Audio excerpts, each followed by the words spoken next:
chairperson of the Millis Finance Committee. Tonight is the 13th of April, and we have our scheduled meeting where the bulk of the meeting will be spent discussing and voting on warrant articles for this upcoming annual town meeting to be held on May 2nd, 2022.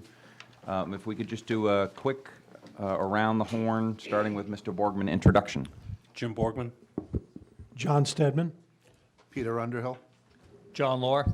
Jody Garson. Kathy McInnes. Joyce Boyardi. And we have one member participating via Zoom.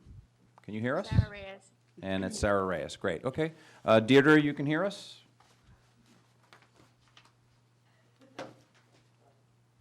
Yes, I can. Thank Okay, you. great. We're going to get right into it. Mr. Gazinski, I see that you've set up shop back there, but I don't think you'll be there long. Anyway, so I show that we voted on we discussed and voted on Article 1. There are changes, by the way, to the warrant, so I'm using the latest version that was voted and closed Monday by the Select Board on 11 April. The draft warrant, I don't have any draft watermarks on my version like I did last week, which we understood that that was draft, so I just need to make sure that we're paying attention to the right copy, because there have been, I believe, some articles removed. So if we're all in the same document, it should help us, keep us from getting confused. Okay, so Article 1, we discussed and voted last week, passes 9-0. We deferred Article 2, and I think we likely will continue to defer Article 2, just because there isn't specific dollar amounts into that article just yet. Article 3,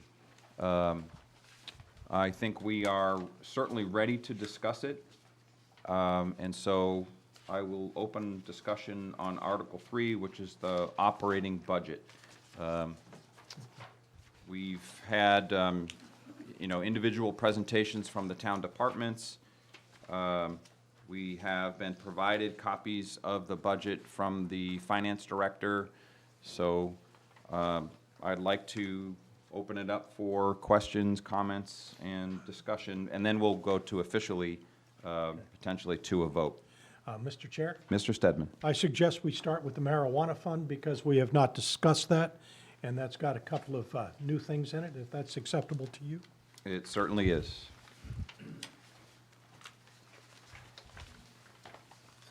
Do you have a specific handout that you're referring to? Well, it's in here somewhere, but there are two items that, to the best of my knowledge, were not in what was presented to us originally, and which we never went over. One is for the social worker. $35,000 is in the TA budget for the first half of the year. Maybe the whole 70 is in there, but that is now in the town administrator's budget. And the other item is Oak Grove Farm for $17,055. Those are two items that are in there that I believe should be discussed. Okay, well, let's keep it to one at a time. So let's talk about the social worker. Where is it, Mr. Chair? Yeah, well, I'm looking for it too. So the HCA funding was provided to us in our last meeting in March. I think it was the 30th. The last page of that particular handout included a social worker services for the entire community for $35,000. Perhaps. Was there 35,000 now and 35,000 in November. Correct, which would be voted in November. Right. That particular entity is a contract that would be provided. I had some discussions myself personally regarding this issue. I polled both the fire chief and the police chief regarding need for this, and to see if there was, my purpose was to confirm the need. The questions I asked were, has there been any data collected over the last year in terms of or any data really, since the sale of retail sale of cannabis has started in town, even though we're a couple years into it. The fire chief responded that there's over 130-something calls where there would be a social worker required or recommended. From his perspective, he didn't have specific data, and I followed up with a question, of these instances when he broke them out, whether they be an emotionally disturbed person, or a domestic dispute, or some sort of sexual assault, or something like that. And now I'm actually tying in, Chief Safire's response as well. And there is no way to tell whether somebody has an issue with marijuana or alcohol or prescription drugs. I mean, there is no test for marijuana. So just to get from the start, there's no way to tell whether or not the response or the need for a social worker would be driven by somebody's ingestion or, intake of marijuana right off the bat. I don't personally think that's a reason to disqualify that. What I actually think is that's a reason that this needs to be budgeted for now. We may be able to pay for it and justify it through host community impact funds, but as we've all observed over the last couple of years, and some of the social issues that we've seen and participated in, perhaps across the country, the need for social worker that profession and that expertise is only growing. In fact, Chief Safire and his force are getting regularly trained on how to, less lethal use of force, what are some of the capabilities that are out there. According to him, this will become the norm. It will be a regular occurrence, and the surrounding communities around us have the same issue. They have the same needs that we have that we're pursuing, and this isn't something new just because we have retail sale of marijuana in Millis. So beyond that, I'm not sure if that answers your question, or it's certainly, I think, worthwhile perspective to share. But I support the $35,000 for host community impact funds for the first half of the year. And I fully suspect that we'll be voting on this again for next year, but at the same time, I advise us that that has to be in our budget for future years. It has to be included when the HCA dollars go away after the 5 years are up. We can expect that that requirement will still be here. Joyce, Ms. Boyardi. And, and this is a social worker that will be for the town, not for town-wide use, correct? Because there had been It will be for townwide use. It says it right on the table. okay, very good. At one point, I was not in favor of this because of the way it had been presented. However, since I've had an opportunity to discuss it with many different people of different ages and their viewpoints, I think it's an excellent way of using the money. Mr. Chair. Mr. Underhill. At the last town meeting, I think I don't want to speak for the whole committee, but it was generally considered a positive thing. But there were some concerns about how this position will be administered, who they would answer to, who they would report to, what department. Has there been any clarification on that? I believe there is, and Mr. Kaczynski, if you wouldn't mind answering the question. Thank you, Mr. Chairman. Mike Kaczynski, Town Administrator. Yes, as far as the consulting services go, the aspects that of school service will be overseen by the superintendent of schools. All services outside of the schools will be overseen by myself. And the department heads underneath me, the fire chief, police chief, so forth. Excellent, thank you. And I see that we went over this, I believe, last week. Ms. Johnston went over the $108,000 budget increase, and I believe that the $35,000 for that social worker is in the TA, town administrator's budget, all of it, and whether it's school, whether it's town, it's in, the 35,000 is included in that variance. Okay? Sarah, if you have any questions for us, please, I'm trying to make eye contact with everybody, but please speak up. Okay? Any more questions on Mr. Stedman? I read both the fire chief, the police chief, and the superintendent of schools' response to you on this, and the statistics. I think they make a very compelling case, and I'm very pleased that everybody's working together on this under the ultimate direction of the TA. So I support this year. Okay. All right, next issue, there was a second item on the HCA. Yeah, the second issue is, there is 17,055 in the budget for the Oak Grove Farm. That's on here somewhere, on It's about the 10th line down. the 10th line, yes. That's made up of 3 items. One is replacement of soccer nets. The second is signs. Those two add up, as I recall, to $7,500. And then there's $9,555 for work on trails.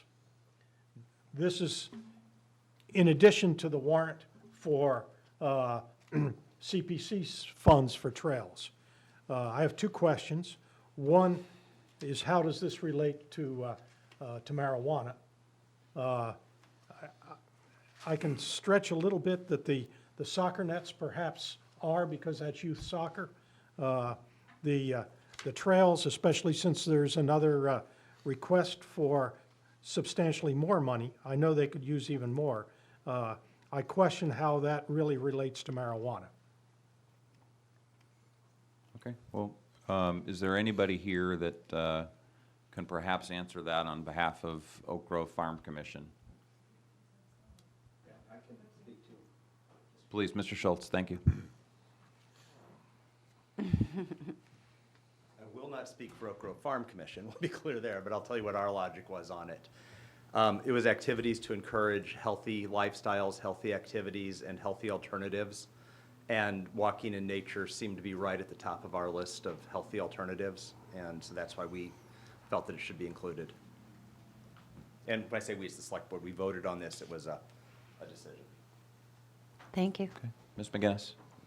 No, No? Okay, sorry. I'm I abstaining heard- on Oak Grove Farm. I heard your bracelet. I would say that this is somewhat consistent with some of the activities that we've seen in the past, whether that be, you know, recreation department funding, other activities that they would, the idea of creating alternatives for youth to spend their time after school or what have you, you know, during the summer months, doing, you know, planned activities and not necessarily, you know, getting into trouble. I mean, this is all kind of a very cynical way of looking at it, but at the same time, when you have healthy alternatives and activities, it potentially does do what is theorized, so. Well, I'm a little troubled by that 9555 plus 16,900 in Article 11. Because it's in both They places. are two separate, They are we've but confirmed. it's all trails. Well, soccer nets are not trails, but No, at the same time. not soccer nets. Yeah, But the $9,555 that's included in the 17,055 yeah. is May- trails. May I, through the chair, may I ask you why you don't, why you're questioning the use of the money for trails if 2 different, They're getting funding from 2 different places, and I haven't seen a holistic plan. I know their needs, and I know there's going to be engineering that has to be done on some of the trails, and there's DPW work that has to be done because of the storm drains overflowing and washing out a portion of the trails. There is work to be done there. I support the work. I Just don't question whether or understand not why we should 2. be funding it in 2 different places. possibly because that's the only way we can fund it, because of the 2 different ways of funding? I don't know. Okay. your comments are appreciated and understood. When it comes time to take the vote, you know, we have a couple of avenues before us. If we feel that there's an item on here, before we take a motion, there is the opportunity to amend the motion. And amend the motion would require us to make an adjustment, not necessarily, not on this table, but on the line for Oak Grove in the budget line. So because this comes out of an operating budget, even though it's HCA dollars, it's within the operating budget. So if the committee voted in favor of an amendment, then we would subtract one line and we'd have to balance the budget. So we'd have to take that up someplace else. The other portion of the funding, which is requested for capital expenditures, that will be a separate Right. motion, a separate article, and we'll keep them separate. Furthermore, our vote would be to, I mean, I don't want to predict what one of you will make a motion for, but at this point, it would likely be a motion to recommend an adjustment to the budget. Now, whether the select board would take action on that, I don't know. But I don't particularly see, in my personal opinion, I appreciate your concern. I don't see that $9,000 in trail improvements funded out of HCA dollars is critical enough to derail, and that may be a little bit strong of a word, but to stand in the way of a $40 million budget. And we shouldn't say that about everything, because these things add up. And that's how budgets, more or less, you lose control of the budget. And then we become a rubber stamp of the budget, which we are people on this board have been very sensitive to that, as am I. I don't want to be a Right. rubber stamp of a budget, which is why I'd like to give that feedback as early as we can. We certainly didn't do it this Right. year. So That's true.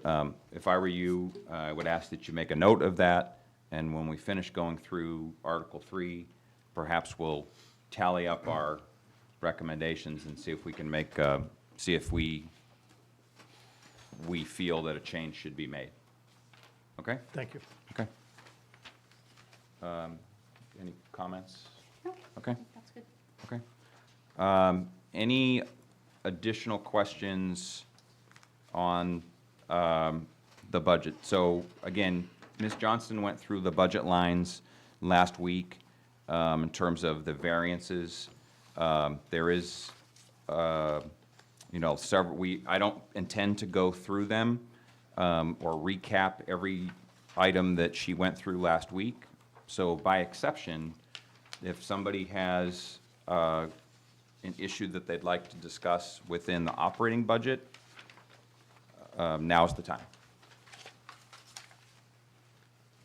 Mr. Chair, Ms. Garzon. at the risk of being repetitive, although I haven't been in this committee, can you just go over the Select Board's Town Administrator Office budget again? Because I just cannot figure out what's been changed, and I keep fudging the numbers to make it balance, and I don't, Did we get that, or is that yours? that's mine, but you have the same numbers right here. It's just this. Department detail. Here we go.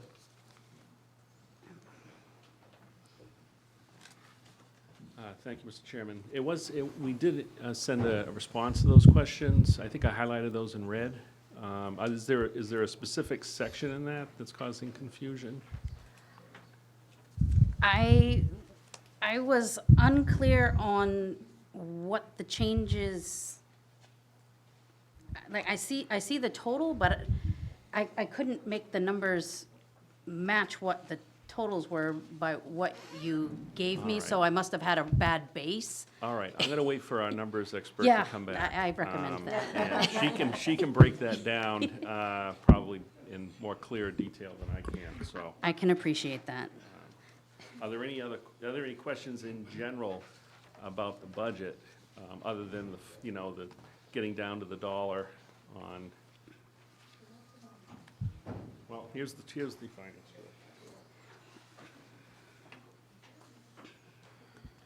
Ms. Johnson? So on the town administrator budget, on the salary department headline, there's a increase of $21,103, and that's a change in position from operations support manager to assistant town manager, town administrator, HR manager.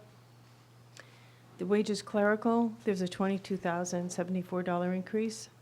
$12,874 of that is the addition of the Department Assistant 1 for 18 hours per week, with the reduction of Department Assistant 2 by 4 hours per week. There's also $9,200 of HCA admin support. On the sick leave buyback, there's a reduction of $2,000. And under this expense lines, there's the addition of the annual audit that was typically an article, now it's $37,000. Carol, I'm sorry to interrupt you. So I'm going to ask you to go one at a time because Oh, sure. it's, in order for Okay. us to follow along, it's a little. All right. So, the town administrator's line item is the same, the salary department head budget. I have the total at 104,331, is that correct?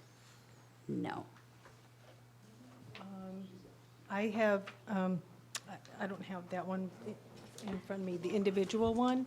I know the difference between what was put forward and the town administrator's approval was an additional $22,074. 22,074, okay. And that's Oh, I'm because sorry, of- on the salary on the department headline, is that the one you're talking about? Okay. Yes, Okay, so on the department headline, it's 107,031, okay. and it's 21,103. Hold on one second. 107, 107,031 oh, 31, okay. Is the salary. is the salary line for the salary department head. And that is a variance of 21,103. Okay. And what's that variance for through the chair? The reason for the variance? The change in position, the request to create a new position, the assistant town administrator, HR manager role, and then it would be the elimination of the operations support manager. And then the wages The clerical, wages clerical, the addition there is $22,074. And that's, that amount is $12,874 for the addition of a department assistant 1 for 18 hours above service level, and a reduction of the department assistant 2 by 4 hours per week. okay, So it's the net difference between the two. The department assistant 2 is reducing her hours. Yep. And then this new assistant would come in for 18. I just kept being off by 2,700 on those two line items. So I Okay. think the base was wrong that I was using. Oh, okay. So, okay, so, and then I understood the, Sick leave buyback? yes, that's Reduction of 4,600. 2,000. Yeah, so that Okay. reduced to 2,000. Okay. All And- right, I follow you now. Okay. And do I And- tie out?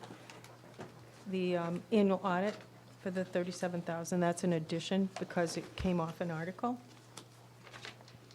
And then on consulting services, the net difference is 30,000. There was a 35,000 from the HCA for the social workers consultant for the social worker services, and then we reduced additional consulting by 5,000. So the net change is only 30,000 on that line, on the consulting services line. But it's at 35. Yes. It was 5,000 to begin with. I'm still off by 2,700. Very. All right, well. What was the HCA admin amount? 9,200.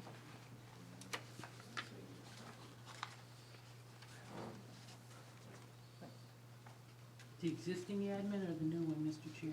It's overall, it's for generalized overall administrative support for the HCA program. It's not an additional position, it's. Right. Right.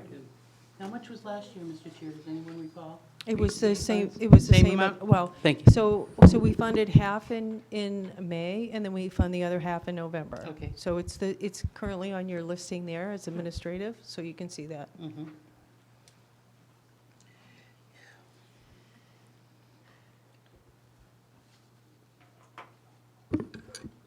Okay, even though I can't balance mine, I'm not going to hold us up over $2,700. You, the top line, the town administrator line, is that 175, 255? Okay. Well, maybe we can get together later. Or maybe not and just accept it. Okay. We will, Okay. as the person that's gonna Okay. go over the budget line by line at town meeting, we will. Thank you, I appreciate Oh, you're welcome. You're welcome. Okay. Again, by exception, if there's anything that somebody would like to discuss on Article 3, the budget lines, there were changes made to the Recreation Department that we discussed. There was dissolving of the revolving fund. The Rec Committee concurred with the changes. There's changes made to the Police Department, and their negotiations have been ratified. So those are included. It's the only contract, union contract that has been ratified.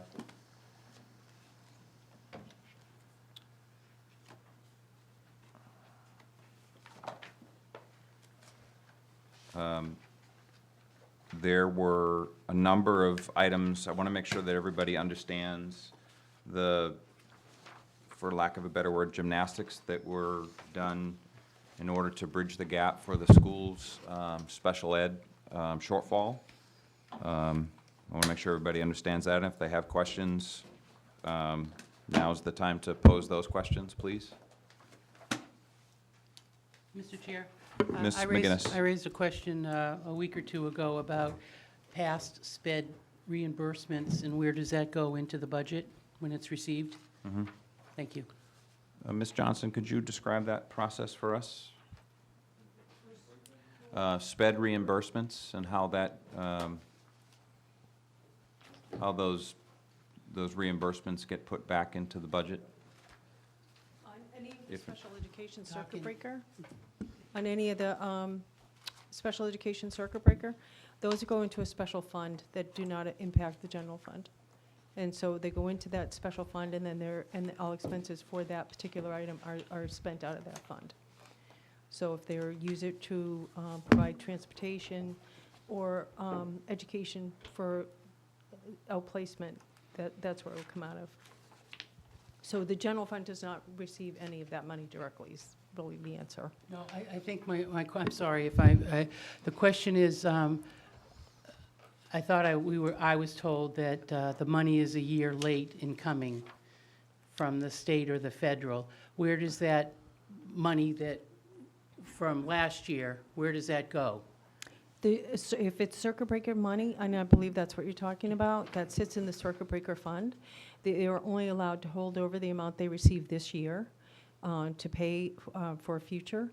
If they have more money in the fund than this happened 2 years ago, they had an extra $100,000 in the fund that they didn't spend. They had to turn that over to the general funds. We received that back as free cash.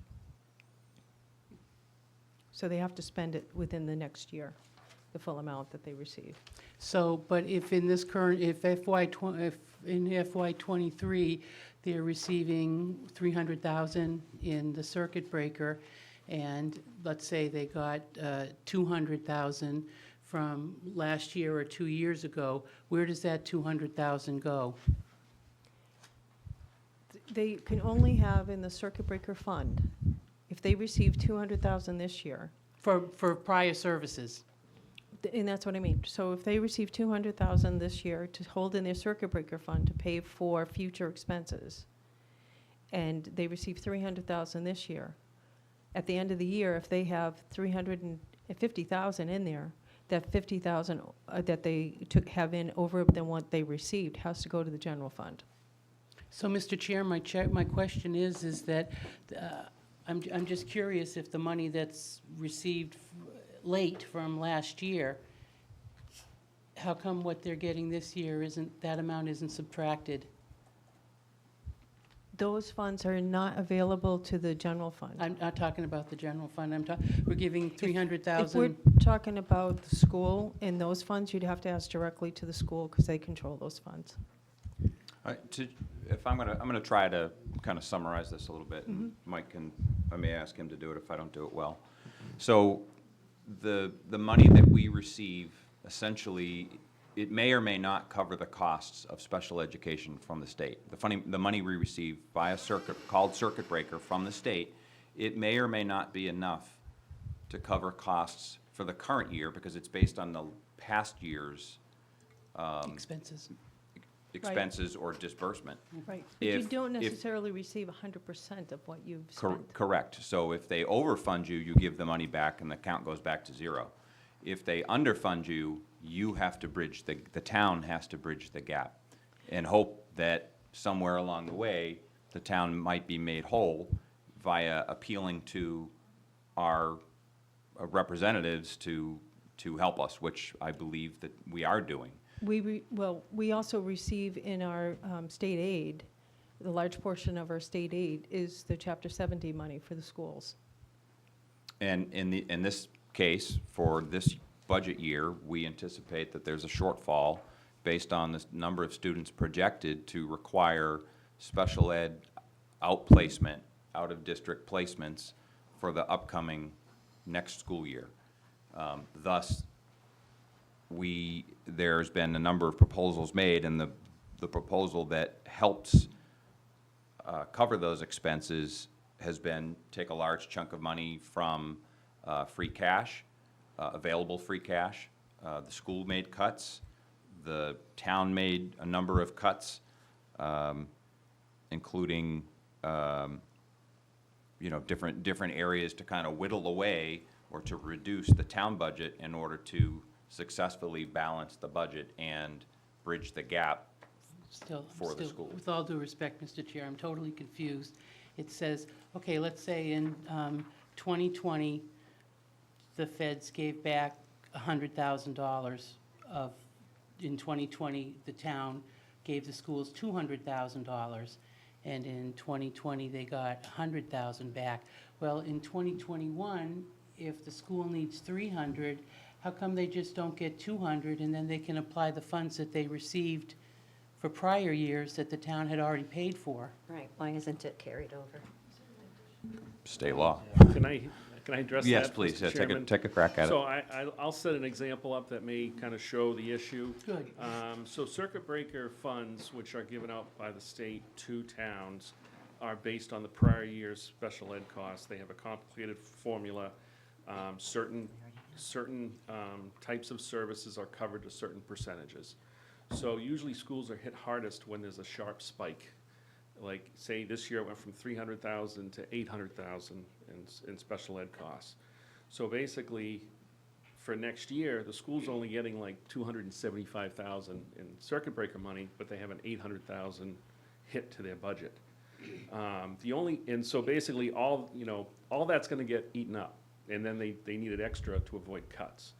So what would happen in the year after is if their special ed costs drop to 500, they'd be in pretty good shape, because the next year, the circuit breaker number are gonna be quite a bit higher. Because it was based on the previous year. Right, and in that case, there might be a little money to turn back to the general fund, because they don't need all of it.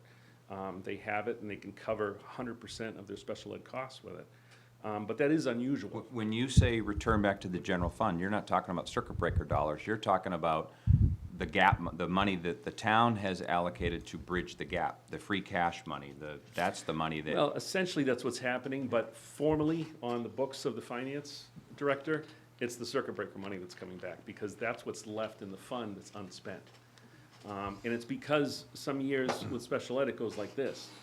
And the circuit breaker helps a bit, but it doesn't, if there's a real sharp hit in one year, since it's delayed, there is a need to cover that, or they need to cut. So that's what we're trying to avoid here. So again, that's a separate account, that's under the schools. They can only spend it for certain things, and if they don't spend it by the end of the next fiscal year, then the balance flows into free cash. What time of year does this town receive the circuit breaker dollars from the state? Is it late after the fiscal year, well into the fiscal year, or July 1st? Well, it doesn't really matter. It could be, I do not believe it comes in as one lump sum, but it could be that it, but at any rate, when it comes in, it has to go to that fund. It doesn't No, go no, to I the no general doubt, but fund. actually, what I Right. was trying to do is clarify what Mike said a second ago, that the town would likely have circuit breaker dollars to put back into the general fund, but that's the part that I'm not actually Well, we getting, don't- because we just said circuit breaker dollars are circuit breaker dollars, and they don't go to general fund. Right. Perhaps if you spent all the general fund contribution for special ed first, Right. and then you had to exhaust the circuit breaker resources, then I could see that happening, but not according to your, The only thing, and I've experienced this since I was here, is that they did not spend the amount of money they had received in the previous year. It was $99,000. And it was when I was filing the balance sheet with the state that they said, oh, they have to turn that to the general fund. So that's how I was to even the aware. state general fund or the town's general No, fund? to the, what happens is it flows into your free cash. Okay. Sure, certainly, Mr. Schultz. Yeah, so it's very confusing because it's written by the Yes, it state. is. We're going to start with that. So this is a state formula, which makes it very convoluted. But basically, each year the school gets reimbursed for the prior year, as we all have established. This year, so let's just use 200,000 as the amount they were reimbursed. Based on last year, they were reimbursed 200 this year as a placeholder number. I'm not saying that's the real number, but let's use that for hypothetical, because I don't know the real number. But that's a school number. But what would happen is when the sped bill came in this year, they immediately apply that 200,000 to this year's bill. They did that already. That left them with a $500,000 hole after they applied the 200,000. They cut 200 from their budget, and we're recommending in the budget a one-time transfer of $300,000. We're not using that to inflate their base. We're not putting in that as a continuing number. It's this year. Now, next year, if they get, let's say, $350,000 reimbursement on the circuit breaker, and let's say that the number remains at $800,000 for the total sped costs, that $350 would go to the total sped cost. There'd be less money needed from the municipal side to cover it. What Carol, I think, was talking about is one year, the sped cost fell so low that the prior year's circuit breaker was in excess of what they needed to spend on sped. So that left $99,000 that was returned to the town general fund because they couldn't spend it on sped. So theoretically, if next year comes in at the same level of sped cost as this year, and if the circuit breaker throws in another $150,000 and nothing else changes, it would be instead of a $300,000 shortfall that needs to be filled, it would be $150,000, because you'd have $150,000 from the circuit breaker, and if they can still make the same level of cuts. There's a lot of hypotheticals in there, but that's the way that it kind of works. There are two different tranches of money. There's the $300,000 from the town to get them through this year, and then there's the money from the state based on the prior year. So it's a very complicated piece of financing, but we were very careful not to put it in their budget as a recurring cost, because we don't want to bake $300,000 into the school-based budget that grows at 4% each year, when this is probably a 2 or 3 year issue, hopefully. I mean, we've seen this before. We've seen where it shot up, in 1 year, I remember it shot up almost $1 million. It was down 2 years later back to the pre-spike base. So this is a highly volatile number. The state circuit breaker does not fund nearly all of this cost. It's I don't know, Carol, I don't know if you know the number, 75%, or there's some number that they fund of this increase, but it's not nearly enough. So that's why we had to step up this year, but hopefully, without putting it in the base budget, we don't have to do that every year. Thank you. Thank you, Mr. Schultz. I think we've exhausted our expertise to talk about, we can't do better than that, than both of you, so thank you. If there are more questions or different questions, we'll certainly cover them. We'll try to, or we'll move on. Okay, so that's the schools. There were some changes made to Board of Health, which we discussed, library, additional hours, those were HCA. Board of Health had some HCA dollars added to their budget, proposed to be added to their budget. The elections, we discussed the addition of elections budget for early voting, for protocol management of, COVID potentially, or the question as to whether they'll receive grants to conduct the elections. Again, we already covered Oak Grove and the Recreation Department. So, unless there's any questions, I am prepared to take a motion on Article 3. Mr. Chair, Ms. Garzon? I move that we recommend approval of the FY '23 operating budget in the amount of $39,781,035, of which $37,801,118 would be from taxation, $412,234 would be from the ambulance fund, bigger numbers, $322 would be from perpetual care interest, $7,212 would be from the sale of cemetery lots, $55,224 would be from cell tower revenue, $114,831 would be from bond premium release, $303,449 would be from free cash from the marijuana impact fees, and $375,899 would be from free cash. In addition, that would authorize the following transfers from the sewer fund indirect costs to the general fund, $247,258. From the water fund indirect costs, $302,204. And from stormwater fund indirect costs, $161,274. Mr. Chair, I second. Okay. It's been moved and seconded that the committee vote to approve Article 3, the operating budget for the town. I will not take the time to read those numbers unless everybody wants me to. Nope. Didn't think so. Discussion. Mr. Chair? Ms. Garzon? So I have had a chance to look at this in detail, and I do understand where the numbers come from. One thing that maybe Ms. Johnston could explain with a wasp flying in my face could be maybe, what is the bond premium release? So whenever you go out to bond a project, sometimes you receive a premium on the bond offering.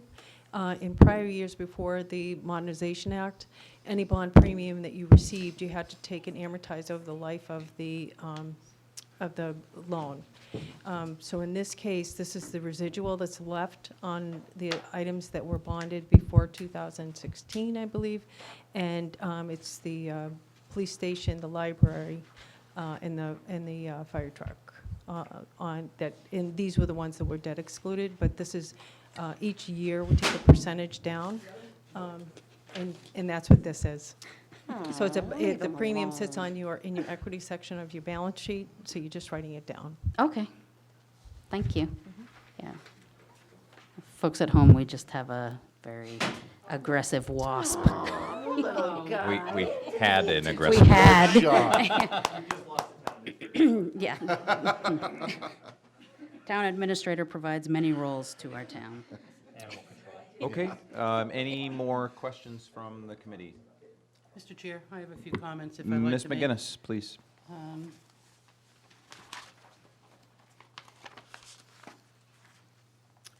I'd like to speak in response to increasing the executive department, the Board of Selectmen. We've all heard from the Select Board and the Town Administrator, and especially the Finance Director, that receipts from growth will begin to drop. So I wonder if this is a time to be increasing staff within the executive branch. I respectfully ask that you table this matter until the fall, and I wonder if you ask the voters, do they want to increase the executive department, or do they want money spent to repair the roads and sidewalks?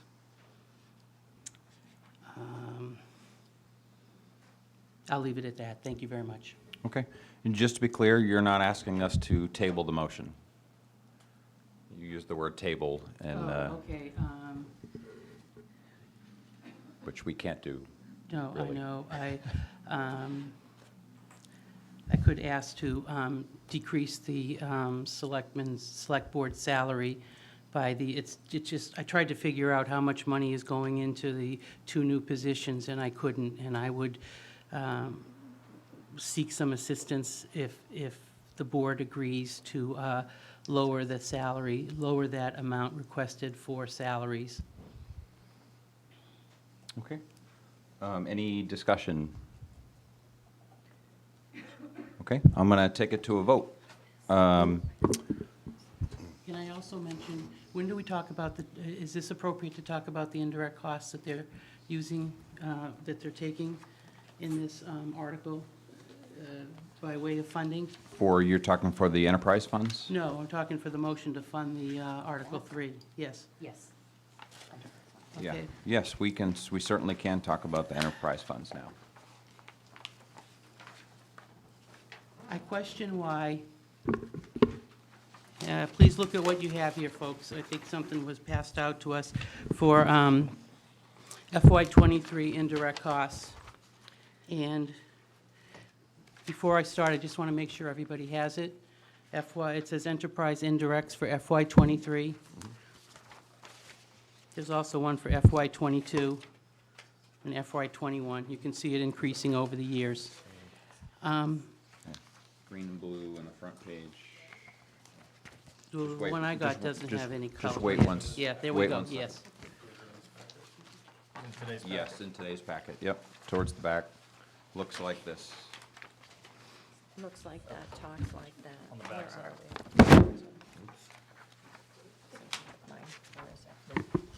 Thank you, Carol, for your color coding. Oh, this one. I read it, and I know it like the back of my hand. But I don't have, this is my. Ms. McGinnis? Yeah. Just making sure all my colleagues know where I'm talking about here, please, Mr. Chair? Okay. We think we did. All right. The enterprise cost for indirect for FY '23, Can I ask you to pause for 1 second? I'm sorry. Oh. Sarah, just to make sure, there's a handout in your packet. On one side of the packet, it says Water Enterprise 7100. It's 3 pages in the packet. It is color. It is on the link in the meeting materials. Likely you didn't get a hard copy packet. Okay, you have it. Thank you. Okay, sorry, Kathy. sorry, no, don't, I'm helping my colleague here. Thank you. Okay. I wonder, Mr. Chair, if you notice the Town Administrator Board of Selectmen office, 10% is coming from indirect allocations, and that now includes an Assistant Town Administrator. It will include the social worker. Can someone please explain to me these new positions, how they will be affecting the water and enterprise, water and sewer enterprise, and stormwater business? Ms. Johnston, would you kindly take a, Yep, so Attempt at that? just a point of clarification, everybody has the documents in front of you. She really has to, you have to speak up, Okay. I'm sorry, you know. That's we'll- okay, Thank that's you. all right, I don't mind speaking Nope. up. Into the microphone. So you have the document in front of you, so you can see on the yellow highlight that's there on the bottom, that says total indirect allocation. So if we used our methodology that we've used in the previous years, and I believe you started using it in 2017, well before I came to town. It was an agreed-upon methodology to get the indirect costs. If we were to use the same methodology that we'd used in the past, then the total line that you would have now would be in the yellow. We have entered into with Community Paradigm Associates, who's doing the evaluation and developing a new methodology for our enterprise indirect costs. We agreed to hold the line at 2.5% over last year's expense line. So that is the green line that you see. So using the green information, it's using last year's information, which would be on your slide that says for FY '22. So that would be the basis. So you'd use that basis times 1.025%. And that's how you arrive at what the amount is now. And that's why you'll see it's 710,000 total with each of those enterprise funds depicted there. So the 510,000, yes, I'm showing you the methodology we used in the past. I'm showing you the indirect in the green line that we're using, and based on the consultant's recommendation that we would hold to this for this year.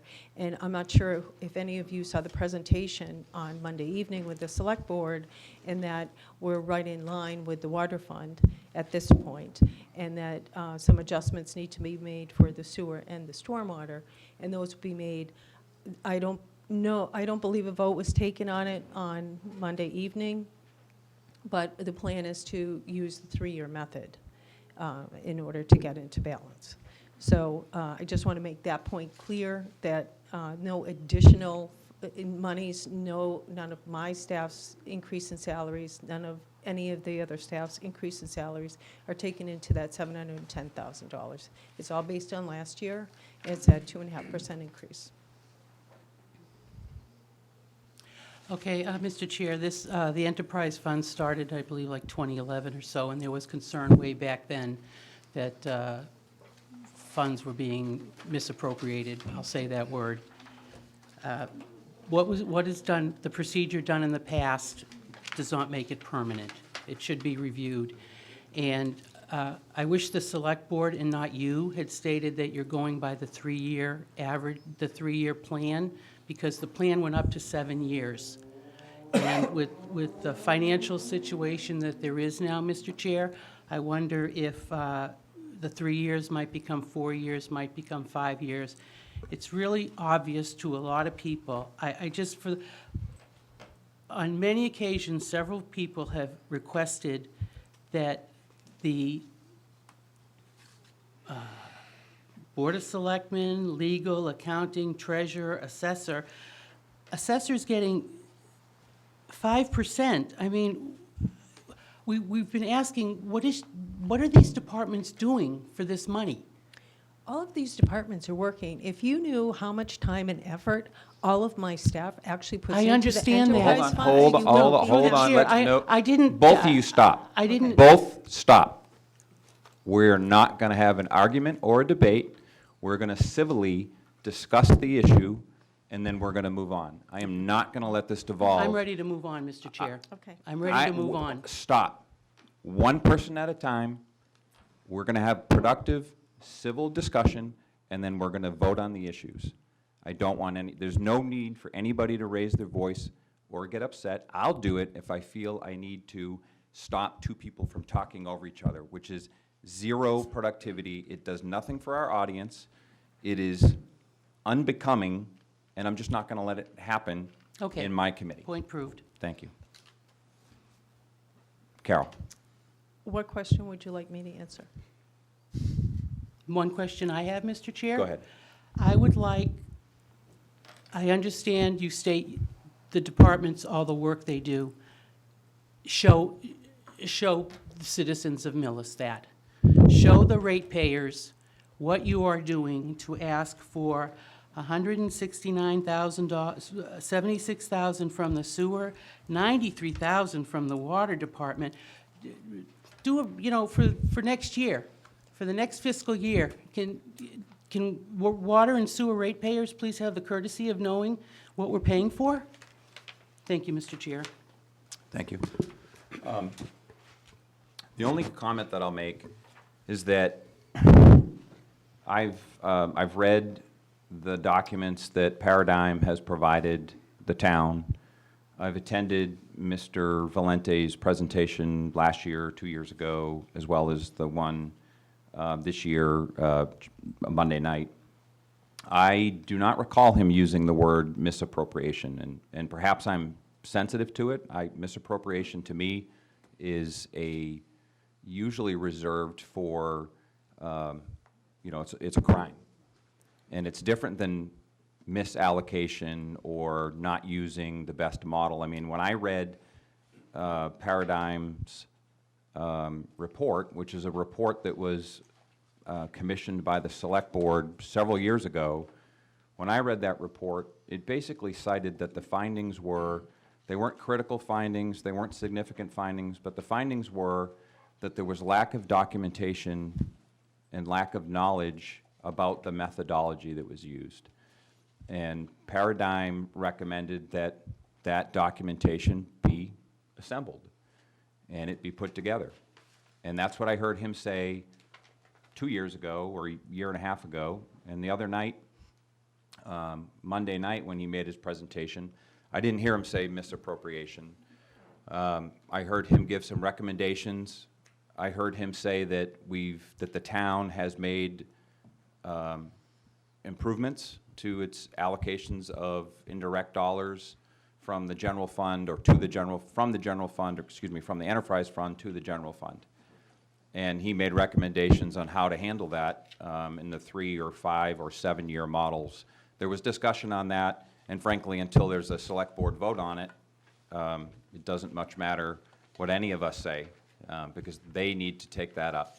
And I'm confident that whoever is on the select board will do that.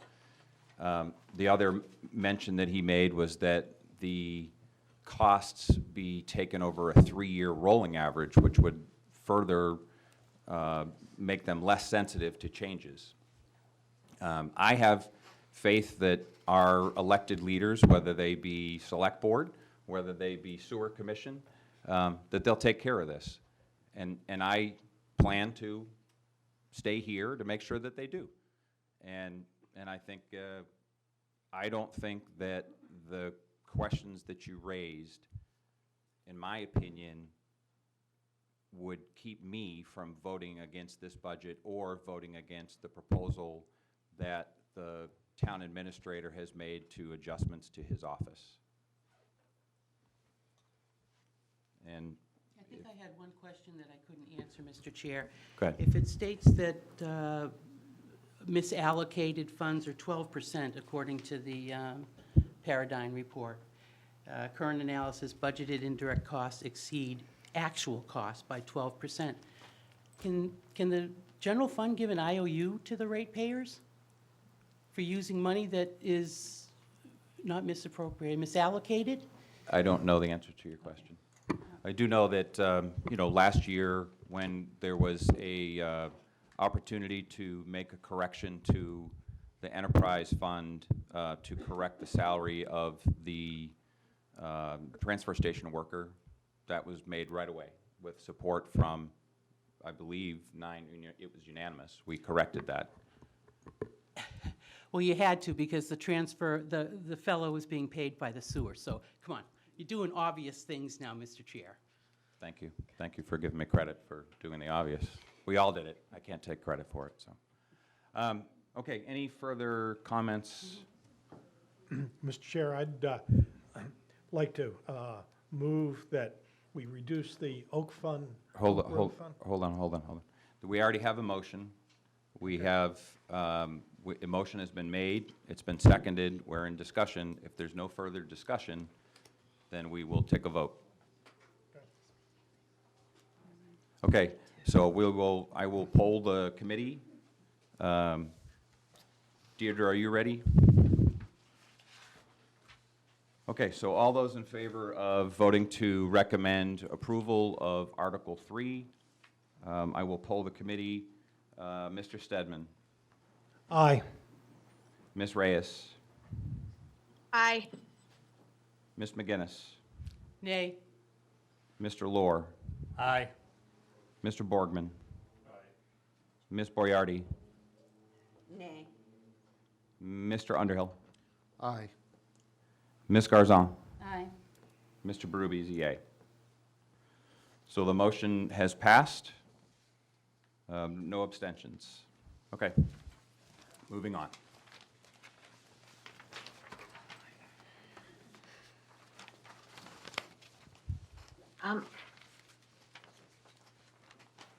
Actually, who seconded it? I missed that part. I know, Joyce. I couldn't hear it. It was me. I did. Okay, So Jody Article, recommended it and Joyce seconded? Yes. Yes. okay, Article 4 we voted on last week. Article 5.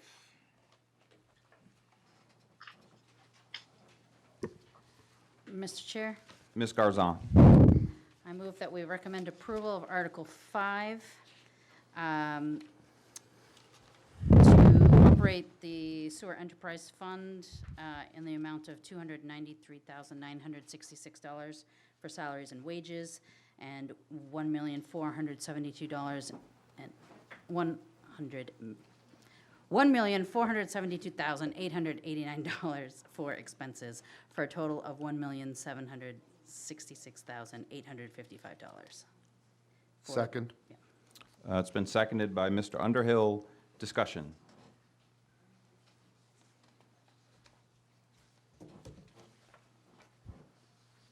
None heard. We'll take it to a vote. By poll.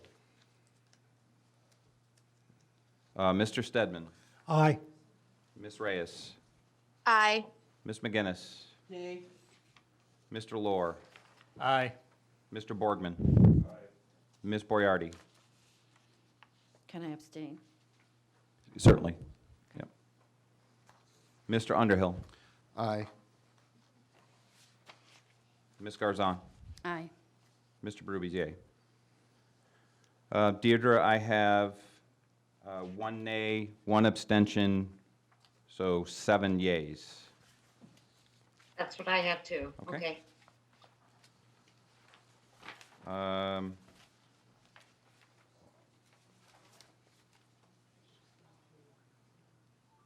Just doing some record keeping here, bear with me, thank you. Okay, Article 6. Mr. Chair, Ms. Garzon. I move that we recommend approval of Article 6 to operate the Water Enterprise Fund in the amount of $390,694 and for wages, and $2,103,534 for expenses, for a total of $2,494,228. Second. Yeah, I don't have, Here, one second. Okay, it's been moved, and I think I heard a second. I seconded it, Okay, yes. seconded by Mr. Underhill. Discussion. None heard. I'll take it to a vote. Mr. Stedman. Aye. Ms. Reyes. Aye. Ms. McGinnis. Nay. Mr. Lohr. Aye. Mr. Borgman. Ms. Boyardi. abstain. Mr. Underhill. Aye.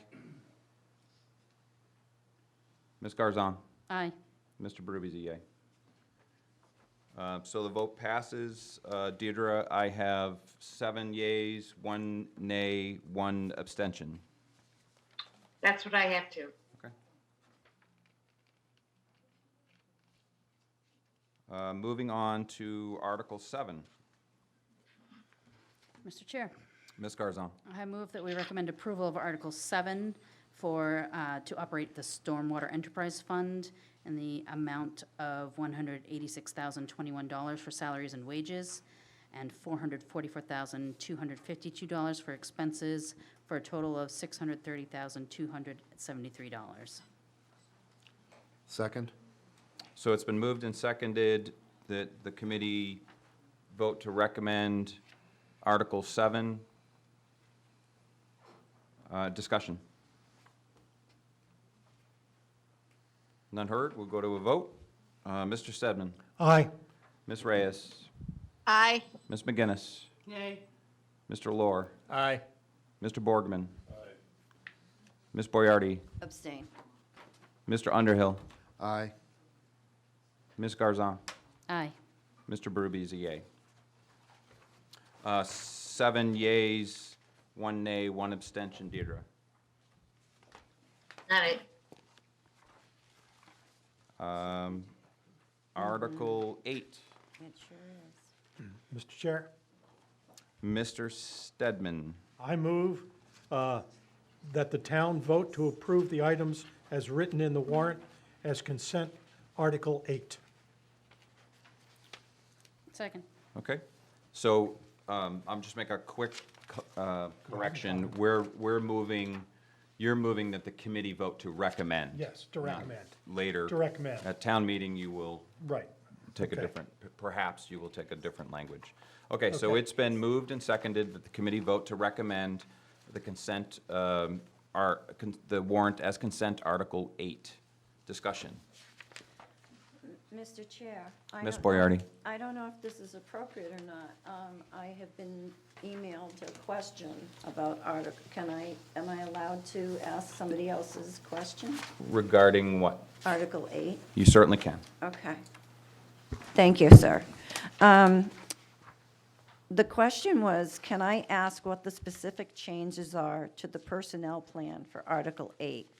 Is this for the new Assistant Town Administrator and Human Resource Director?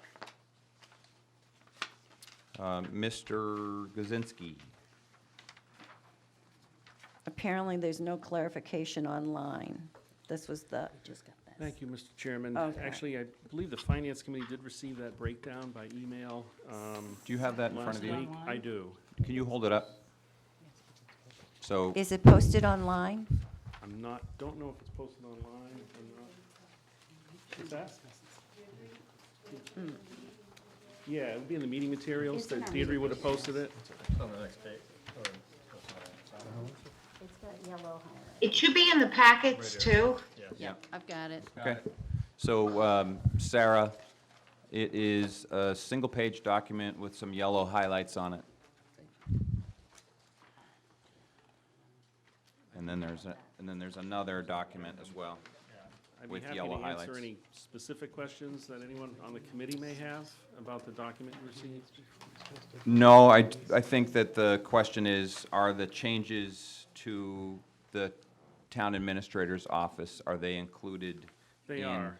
It's really just in Schedule A, you'll see it reflected in grade 16, Assistant Town Administrator. You'll see the chart, which is based on the budget that was put forward. And these numbers are based on a study that was conducted by HR Gov, that was done by the town. We're still working with HR Gov in regards to the union part of that study, but that's still being worked on, being finalized. What does that mean, Mr. Gazinski? We are in negotiations with the SEIU currently, so we have a draft of that. We don't have a final copy yet for release. So we are still working with the union on making sure that the final form of that document is in proper line. So we're getting some feedback from the union membership on that before it's a final document. But this part is outside the union, so it's not subject to that. Okay. Ms. Boyardi, does that satisfy? I have no Okay. idea. The person has not responded. Apparently, they could not find anything online about it, so that's why Okay. they asked me if I could. Okay. Deirdre? Can you confirm for us that the personnel plan, Schedule A, one handout, and then there's also a schedule, there's an Article 8, Schedule C, employee benefits documents. Can you just confirm for us that those were included in the link to meeting materials for tonight's meeting? They are. If you Thank you. go, That's okay. That's okay. millisdomain.gov. That's all I need to know, Deirdre. And Mr. Chairman, just also to clarify that the rest of the schedule does include a 2% adjustment, which was approved by the select board within the last month, so that includes that as well. The actual language changes most of the language changes to the document have to do with updating language that hasn't been updated in at least 5 or 6 years, such as changing maternity leave to parental leave, things like that. Okay. So it does also add, it also updates the longevity to put it more in line with the union contracts that Okay. have been negotiated. Mr. Kaczynski, I'm all set. Okay. Ms. Garzon? I have a question. He might not want to run away yet.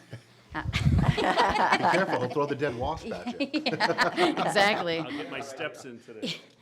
So, as I read the article, it is asking to consent to amendments to Schedule A, That's correct. but it does not reference Schedule C.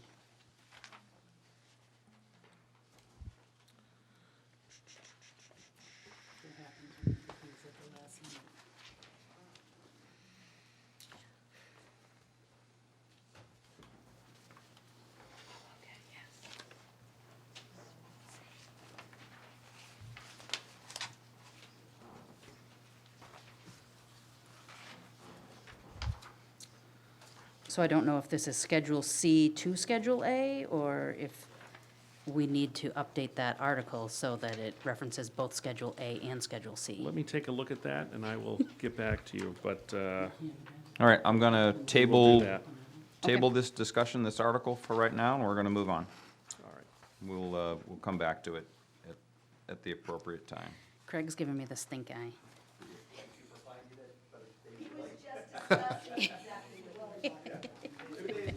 Okay, article, if you only had gone to the select board meeting. I and listened to taken it. some- Then we would have had a quorum, You and I could've- would have had to go home. Yes, you would have, that's right. Okay, Article 9, we previously voted. Article 10,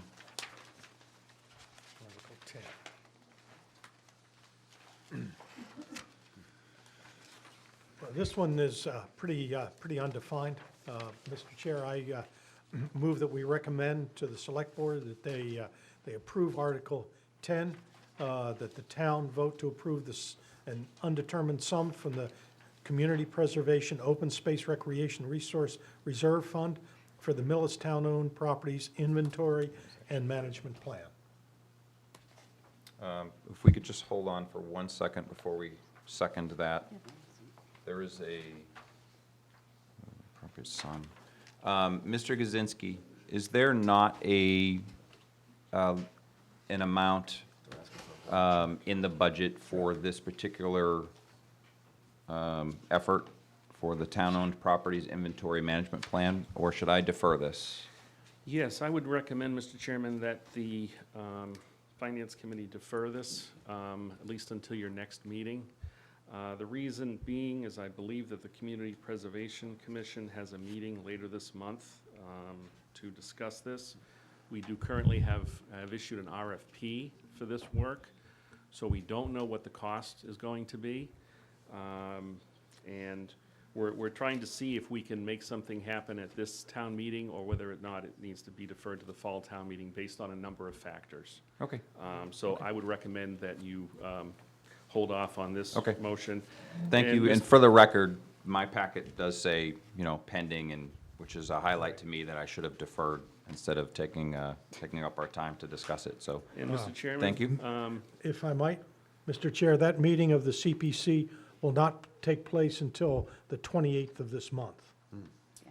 So it will be after our next meeting, Yes. Which means that Well- only if the- 4 days The before. Finance 10. Committee's only option would be to vote on the evening of town meeting if the stars align. We'll- And you'll We'll have- adjust, we'll see what happens. I mean, it could be recommended for dismissal, it could be recommended at Okay. town meeting. We have a number of avenues that we can, and I appreciate the information. I withdraw my motion. Thank you. And Okay. Mr. Chairman, if I may, just address Article 8. That was a point well taken, whoever pointed that out.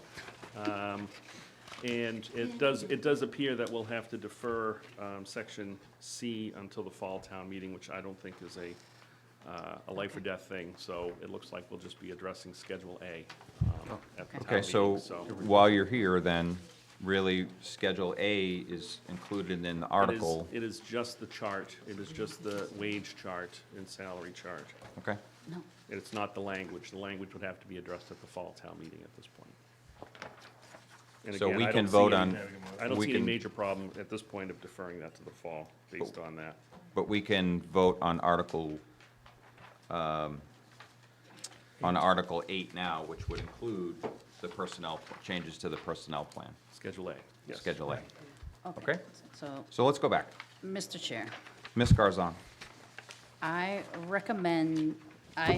move that we recommend approval of Article 8, which includes the following. Number 1, amendments to Schedule A of the salary plan of the Town of Millis Personnel Plan.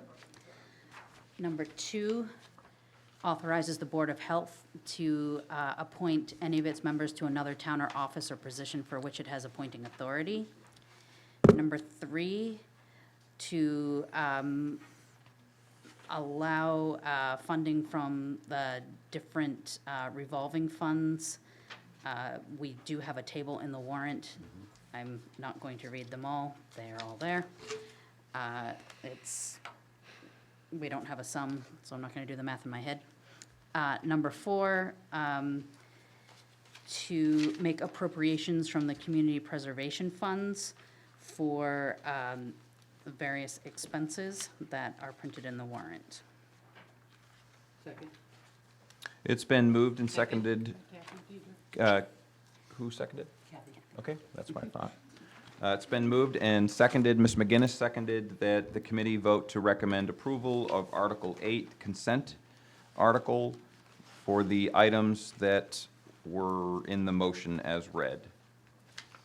Discussion. None heard, we'll take it to a vote. Mr. Stedman, Aye. Ms. Reyes, Aye. Ms. McGinnis, Aye. Mr. Lohr, Aye. Mr. Borgman, Ms. Boyardi, Aye. Mr. Underhill, Aye. Ms. Garzon, Aye. Mr. Berube is an aye. Article passes unanimously.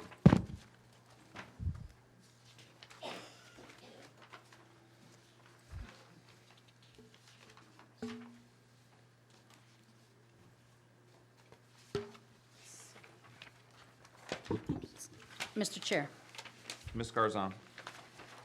I move that we recommend approval of Article 11, which would transfer the sum of $16,900 from the Community Preservation Open Space Reserve Fund for the Oak Grove Farm Trail Improvement Project.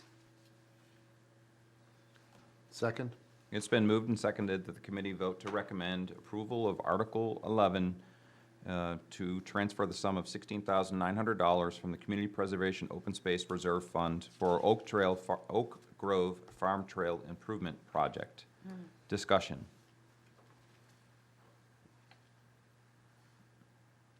None heard. We'll take it to a vote. Mr. Stedman, Aye. Ms. Reyes, Sorry, aye. Ms. McGinnis, Abstain. My significant other uses my tractor over there. thank you. Mr. Lohr, Aye. Mr. Borgman, Ms. Boyardi, Aye. Mr. Underhill, Aye. Ms. Garzon, Aye. Mr. Berube, aye. So we have 8 in favor, 1 abstention. Deirdre. Got it.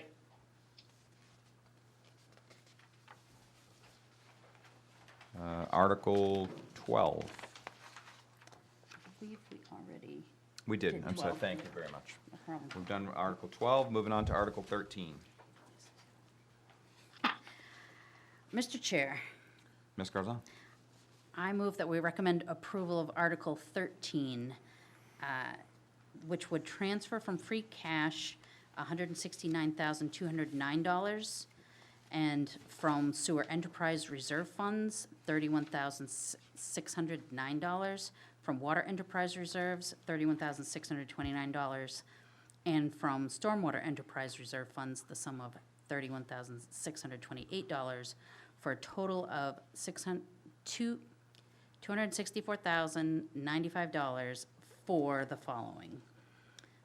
It'd be for the police and fire, a public safety radio console update, and $112,580 for emergency management, public safety radio backup generators for $25,000. For DPW and the enterprise funds, a new pickup truck with a plow, $54,416. For the DPW and enterprise funds, a skid steer for $52,699. And for the DPW and enterprise funds, a message board for $19,400. Second? Mr. Underhill seconded. It's been moved and seconded that the committee vote to approve Article 13 for the expenditure for the projects listed and with the fund allocations as read for the 5 projects or purchases: public safety radio console, the public safety radio backup generators, Chevy Silverado with plow for DPW, a skid steer also for the DPW, and a message board for the DPW, totaling $264,095. Discussion. Okay, we'll take it to a vote. Mr. Stedman, Aye. Ms. Reyes, Aye. Ms. McGinnis, Aye. Mr. Lohr, Aye. Mr. Borgman, Ms. Boyardi, Aye. Mr. Underhill, Aye. Ms. Garzon, Aye. Mr. Berube is aye. Passes 9-0.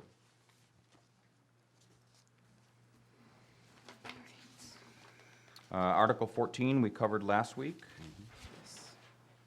Article 15, I don't think we went to a vote, or at least my records. Deirdre, did we take Article 15 and 16 to a vote last week? We did not. We did not, no. Okay. Article 15.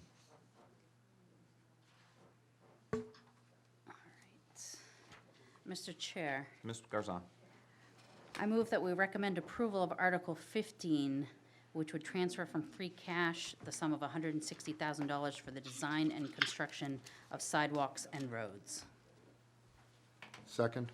It's been moved and seconded that the committee vote to recommend approval of Article 15, which is $160,000 from free cash for the design and construction of sidewalks and roads in the amount of $160,000. Discussion. Mr. Chair? Mr. Stedman. I'm a little bit confused on this and concerned it might be a little misleading. I'm getting mixed information from various people as to whether or not the 160,000 is merely for roads, as I believe the Select Board wants to do 109, and it would take all of these funds plus the other available funds to do 109.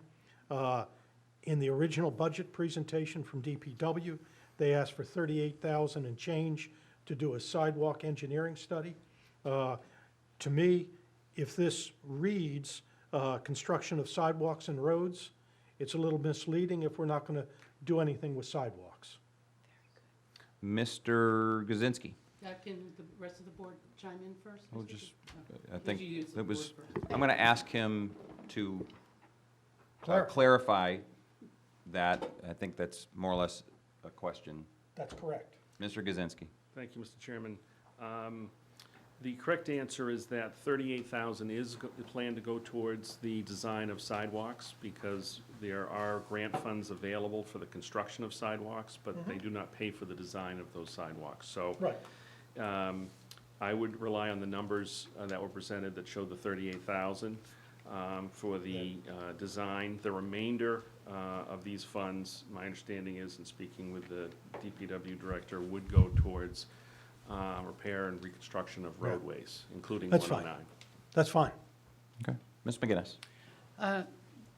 I'm just curious, Mr. Chair, how come every line item in this budget received a 4% increase without this one at least getting 4% is my first question.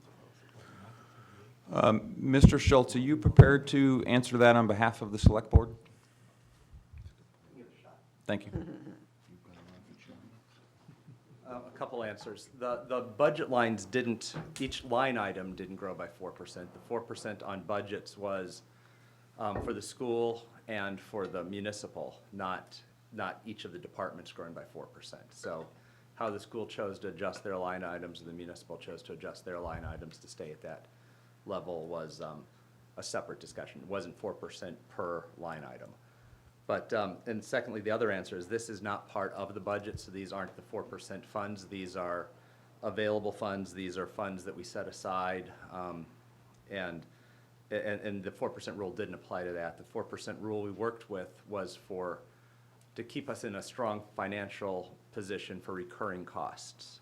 This is a one-time, hopefully it continues to recur, but it's a one-time cost because it's in the warrant, and then we can keep voting it in the warrant. And the other piece of that is there's still also the Chapter 90 funds of about, I think it's 275,000 or so that goes towards roads on top of this, and that's the 275 from the state. I believe Mr. McKay didn't spend all the funds from last year, not for a lack of trying, but for a lack of contractors. Ran out of time. Yeah, yeah. So, yeah, the 4% only applied to budgets, is the short answer. Mr. Chair, I want to know when it's appropriate to increase this 160,000? It's appropriate if there's so given that this is free cash, it likely would have been, we can discuss it, but likely would have been when we voted the capital items, which are Okay. also voted, primarily I'm sure it'll be taken from up free at town cash. meeting. I was just trying to relieve congestion for town meeting, that this will be increased. So thank you, Mr. Chair, for that answer. Okay. Okay, Mr. Schultz? Just did math. Last year, this was, my friend, last year, this was 143,000 that we appropriated at town meeting, not 160. So actually, it's about 11% increase from last year. But you're getting the sidewalk money. So if you, it's. Yeah, for- okay, for- thank it's you. close, yeah. Left pocket, right pocket. I get it, Mr. Chair. Thank you. Well, we can discuss it a little further. I guess my comment is gonna be, we can increase it, it's not gonna go as far. So it's really, it doesn't matter because things, it matters, but Thank you. but it's not just a straight 4% increase results in 4% more roads improved. It's actually probably gonna be less roads improved. Right. We're balancing our needs. You heard me talk about it last week. We can't have everything we need. So, any more discussion on roads and sidewalks? Yeah, Mr. Chair? Ms. Garzon? I would like to note that at least we have roads in the warrant at this point, because there were many years where we were just relying on state funds. At least we're actually allocating some funds to roads. It's, we have a lot of deferred maintenance to make up for, but at least it's there, and I hope that the select board would continue to make this a priority for future town meetings. Or the townspeople can make it a town meeting. Well, that's true, yep. Thank you. I suspect that had the town not used a good chunk of its free cash for the previous discussion that we talked about for special education, bridging that gap, that there would have been more funds available for a number of projects, roads, and other capital requests that the town had. But Plus additional employees, Mr. Chair. Thank you. which employees are those? Assistant town administrator. That doesn't come out of free cash. I'm just talking about, at the end of the day, it's left pocket. I apologize for my behavior. Your behavior's fine, thanks. Okay, any more discussion? We'll take it to a vote. Mr. Stedman, Aye. Ms. Reyes, Aye. Ms. McGinnis, Yay. Mr. Lohr, Aye. Ms. Borgman, Ms. Boyardi, Aye. Mr. Underhill, Aye. Ms. Garzon, Aye. Mr. Berube is an aye. The motion passes 8-1.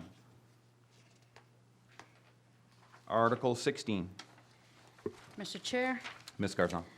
I move that we recommend approval of Article 16, which would transfer from free cash the amount of $50,000 for tree removal and maintenance. Second. It's been moved and seconded that the committee vote to recommend Article 16, $50,000 from free cash for tree removal and maintenance. Discussion. I second it. Ms. Moriarty seconded. Discussion. I already seconded it. Mr. Underhill also seconded. Discussion. None heard. We'll take it to a vote. Mr. Stedman. No? Ms. Reyes. Aye. Ms. McGinnis. Aye. Mr. Lohr. Aye. Mr. Borgman. Ms. Moriarty. Aye. Mr. Underhill. Aye. Ms. Garzon. Aye. And Mr. Berube an aye. The motion passes 8-1.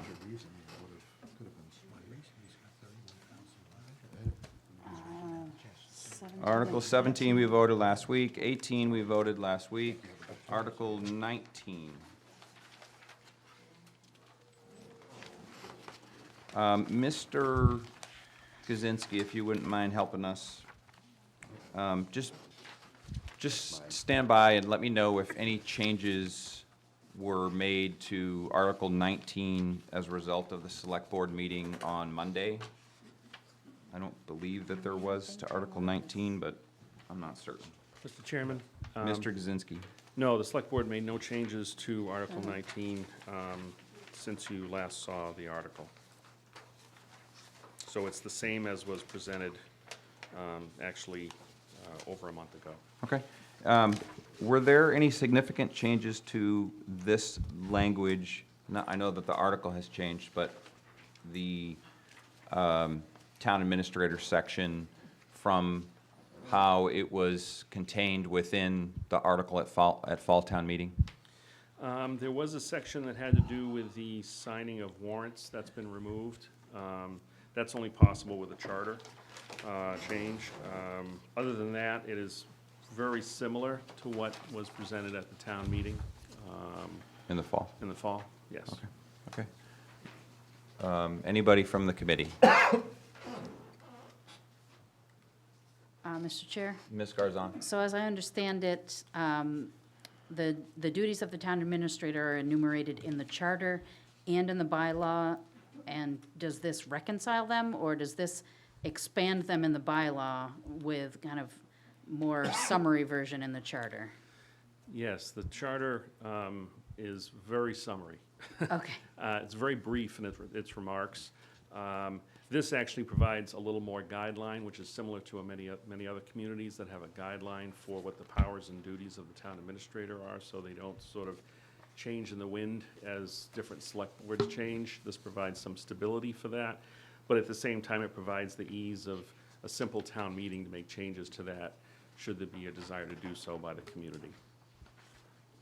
because that only requires a simple majority to amend the bylaw. Simple majority at any town meeting. Okay, thank you.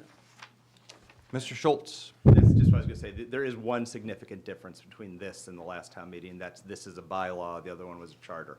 So that's a huge change to how it's being presented. So it provides, as the town administrator said, it provides protection to the voters and the people in the town to define what the town administrator does to keep him from being changed by just the select board, but it makes it still possible that a simple majority of town meeting can redefine and change things.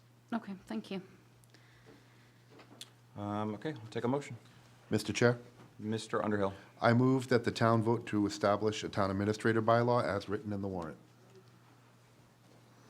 I move that we recommend approval for the town to establish a town administrator bylaw as written in the warrant. Second. Second. It's been moved and seconded by Ms. Garzon that the committee vote to recommend approval of Article 19, which outlines or provides specific changes to the bylaws affecting Article 5, Town Officers, Section 31, Town Administrator. Discussion. Mr. Chair? Ms. Garzon? I'm just glad to see that I agree with the select board that putting this in the bylaws versus a charter change is definitely the way to go. Yes. So I appreciate that. Thank you. I have a question for Mr. Schultz, and I'm asking you as a member of the Charter Review Committee. There was a 5-person review committee that, again, it may have been a charter, and this may be bylaw, but this was looked at. And I'm really looking for you as an individual to confirm that this language is consistent with the language that the Charter Review Committee put together, assembled, last year. It is to the legal extent that it is. There were things that can only be done through the charter that we did remove that language from here because we didn't change the charter to allow some appointing authorities and warrant signing. I didn't know this till I became a select person, but I have to sign every payroll that goes out, every accounts payable batch that goes out, I have to review and sign. That would probably be very appropriate for the town administrator to be the person doing that, but by charter, he's not. So we couldn't change that in the bylaw. That only could be changed through charter, so we removed that section. Can you tell us who was on the Charter Review Committee? Put me on the spot 5 here. It's people, I been believe. a while back. Diane Germain, Police Chief, myself, God, I'm drawing a blank. now. Nancy Sitta. Nance, thank you. You're welcome. Doug Riley. Doug Riley, thank you. Yep. We hadn't met in a year. And I have a lot of. I'm not Committees, judging, yeah. I'm not judging, I'm not judging. Thank you very much. Mr. Chair, Ms. McGinnis. I've read in the past that it was the moderator that appointed the Charter Review Commission. Could you clarify who appointed these members to the current Charter Commission? Mr. Schultz, care to take a swing at that? I do remember this. No, the Charter Review Committee was appointed by the Select Board. Thank you. Correct, because I do not believe the moderator's position is set. Ms. Kinesi, would you come up to a mic? I just want to state, Mr. Chair, that I've read through the years the annual reports, and it was every 5 years back, Mr. John Dugan appointed a charter commission, a committee. So it's in the annual report going back to the late 70s, early 80s. Ms. so- Kabibo, would you mind Thank you. taking a swing at that? I really can't speak to this, quite frankly. This was set up before I became moderator, and I am Yeah. unclear from my reading that I would have been the appointing authority for this committee. So, Okay, okay, thank you. Thank you. all right, any further discussion? None heard, we'll take it to a vote. Mr. Stedman, Aye. Ms. Reyes, Aye. Ms. McGinnis, Yay. Mr. Lohr, Aye. Mr. Borgman, Ms. Boyardi, Aye. Mr. Underhill, Aye. Ms. Garzon, Aye. Mr. Berube is aye. Motion passes 8-1.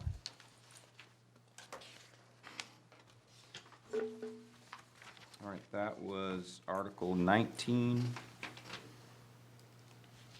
Article 20. Mr. Chair, Mr. Underhill.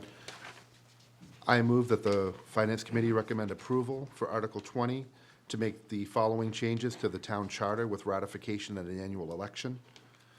Section 4-2, by amending the language as follows. The town clerk shall be appointed, with said appointment to be made following the end of the term of the town clerk who was elected as of the date of this amendment. Second. It's been moved and seconded by Mr. Stedman that the committee vote to approve Article 20, which makes changes to the town clerk.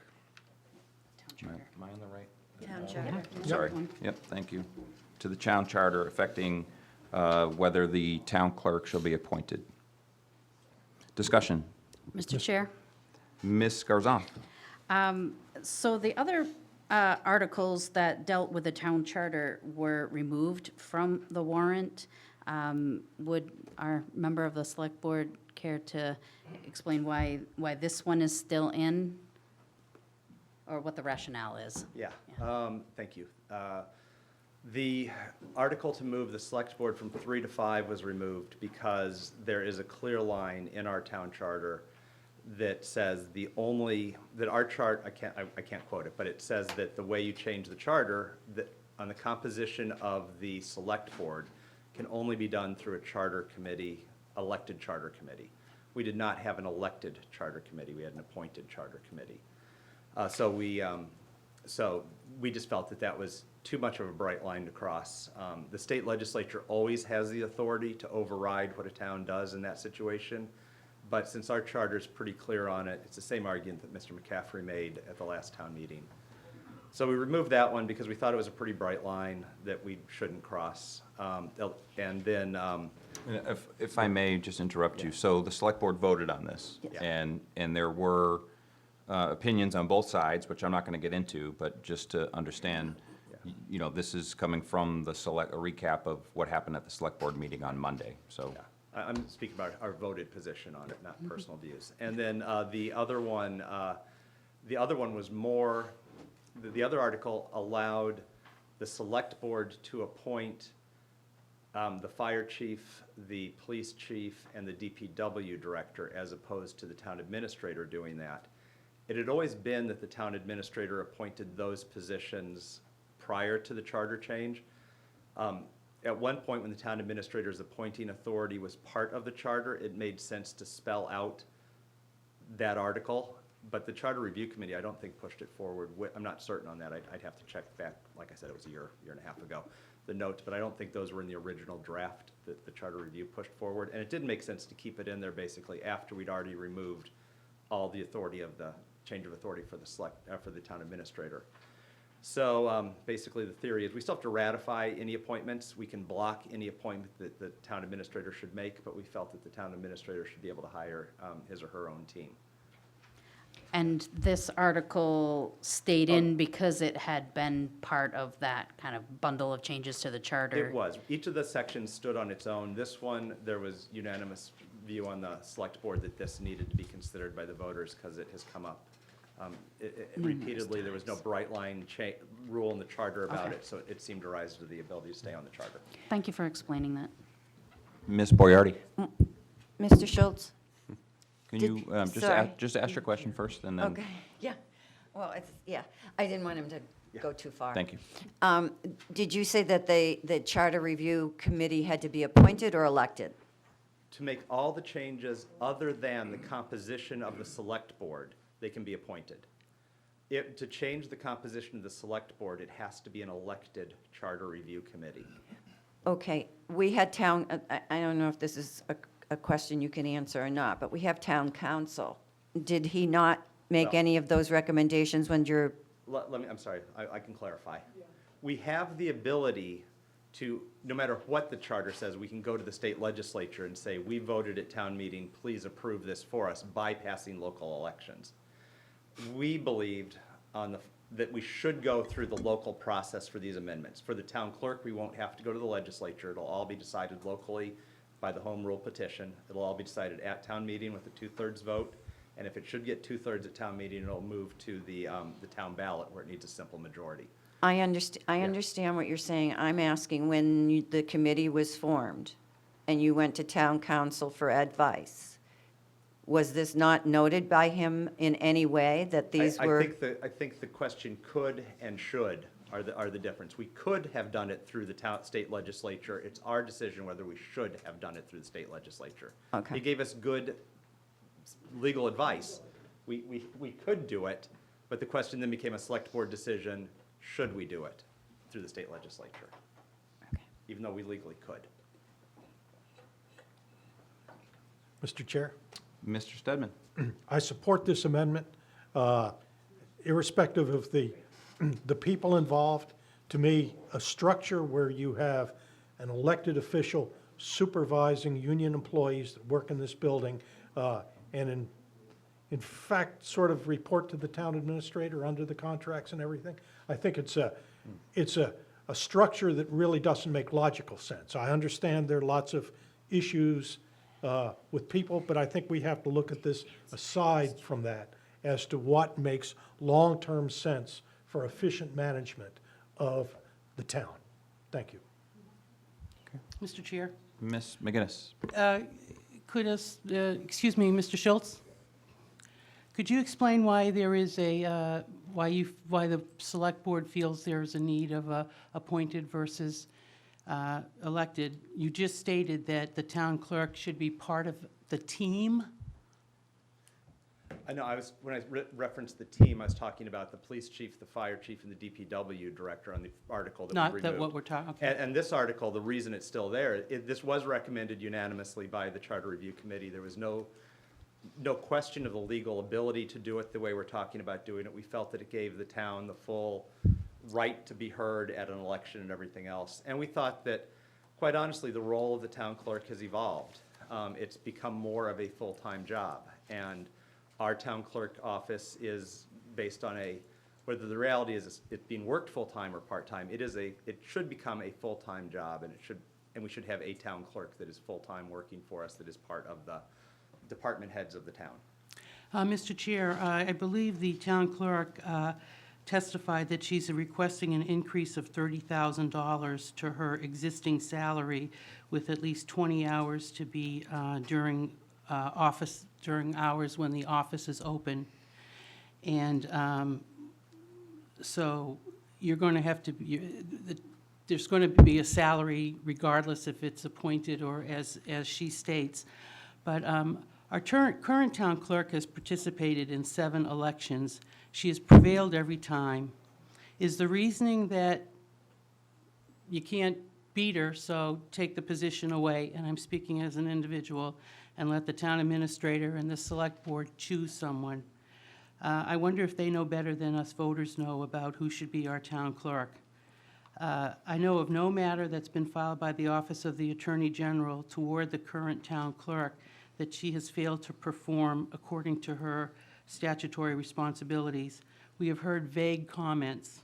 However, vague does not satisfy the need to know. I do not support this. I'm just going to make one comment on something you said, and that was that a salary would be required. I don't know that that's necessarily true, because if there's an appointment done for a town clerk or any position that doesn't currently exist, where there's not somebody on the personnel plan, a full-time position, likely, and somebody can correct me if I'm wrong, likely that position would have to be competed, and it would have to be hired. So it's not I think what's envisioned, an appointed town clerk, is not currently an encumbered position, and there may be hours available across the town clerk budget that would accommodate that. You know, feel free to correct me if I'm wrong, or if you know otherwise, feel free. And then the other thing I would say is, I don't want to get into it in terms of the details of what I'm about to say next, but there has been an audit performed of the town clerk office, which did recommend changes or identify some shortcomings within the town clerk's office. So I don't think it's a matter of somebody can't unseat the incumbent who's elected. I think the select board and others, including this committee, have been told what the results of that audit or that study of the town clerk's office says. Mr. Chair? Ms. Garzon. So we've come to this issue numerous times, and agreed, our current town clerk has prevailed on numerous elections. I don't see this as an issue about her. I don't see this as an issue about an individual. I see this as an issue, as Mr. Stedman pointed out, with the position, that having a department head that's elected with such a small stipend is just not realistic for the position that has become. And so if, God forbid something happened to our current town clerk tomorrow, who's going to come in with that amount of responsibility for the stipend that's there? Then if we move it to a full-time position at the appropriate compensation level for the amount of responsibility, who's going to fill that? And it's the voters that would vote on it, but it could end up being with someone who's actually not even qualified to hold that role, who doesn't have the licenses, who doesn't have the experience. This is why I've come to support this, that we want someone who has the licenses, the qualifications, the experience to be in the role of town clerk. And I would like that role to be stipulated in our documents, that it is appointed, so we can make sure that we're hiring someone who is appropriate for that role. I make no judgment calls or anything on our current town clerk. This is not about her at all. I think she's done an admirable job with what she's been given, and I think, you know, that department has worked miracles pretty much day in and day out with the staff that they have. I'm just looking to the future, and here at Town Hall, trying to make every position as professional and appropriate as we can. I don't, Mr. Chair, I just, Ms. McGinnis. again, I don't see that anyone has complained about, you have audits, you have consultants, they give recommendations, then we decide. So you're saying you want someone through the chair that, you know, is going to do the position and has all the proper licenses. Our current clerk does have that. And she has agreed to increase her hours, and times have changed in her life now, and she's able to do more during the day there.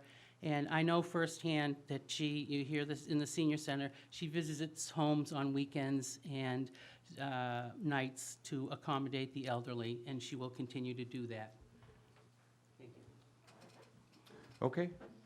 Any further comments, discussion? I don't think we're trying to replace her. I think that's just changing the way it's done.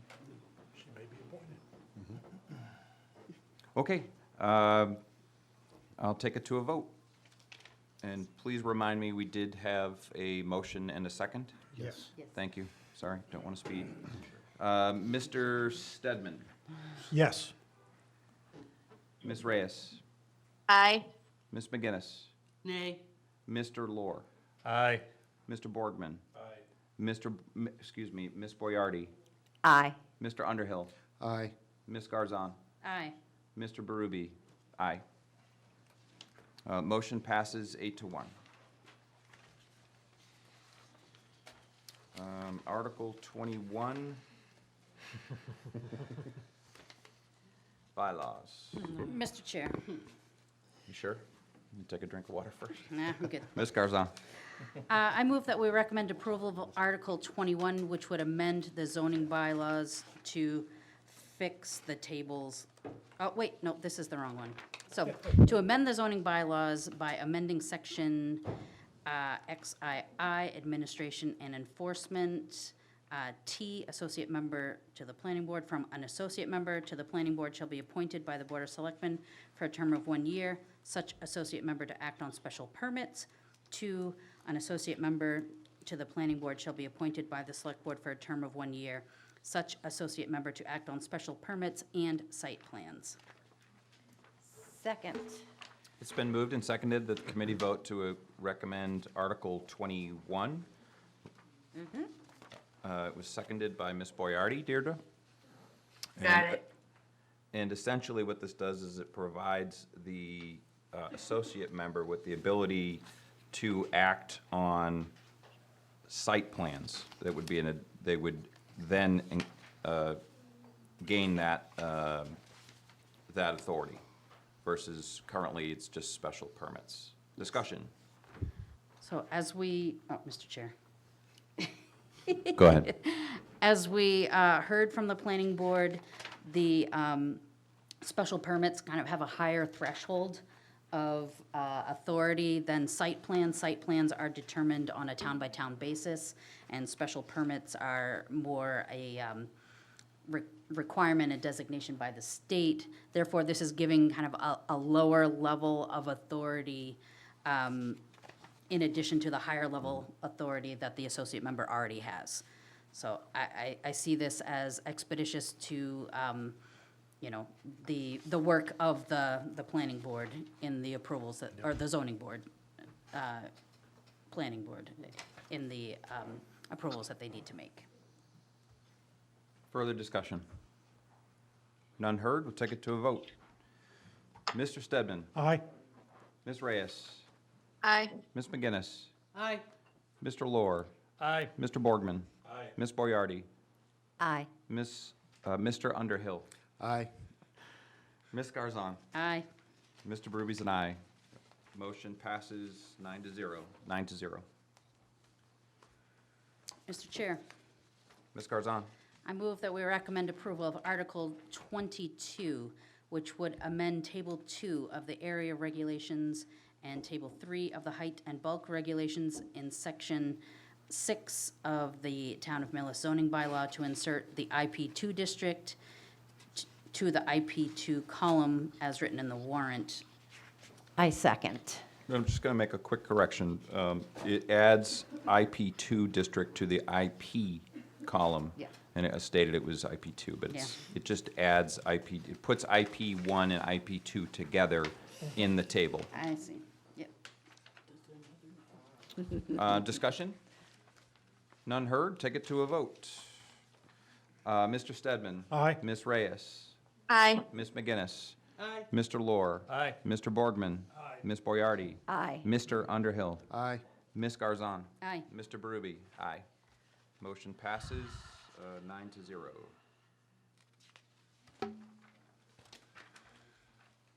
Clicking right along here, Article 23. Mr. Chair, Ms. Garzon? I move that we recommend approval of Article 23, which would have the town vote to accept the provisions of Mass General Law, Chapter 71, Section 37M, and authorize the consolidation of the facilities maintenance functions of the school committee with those of the town.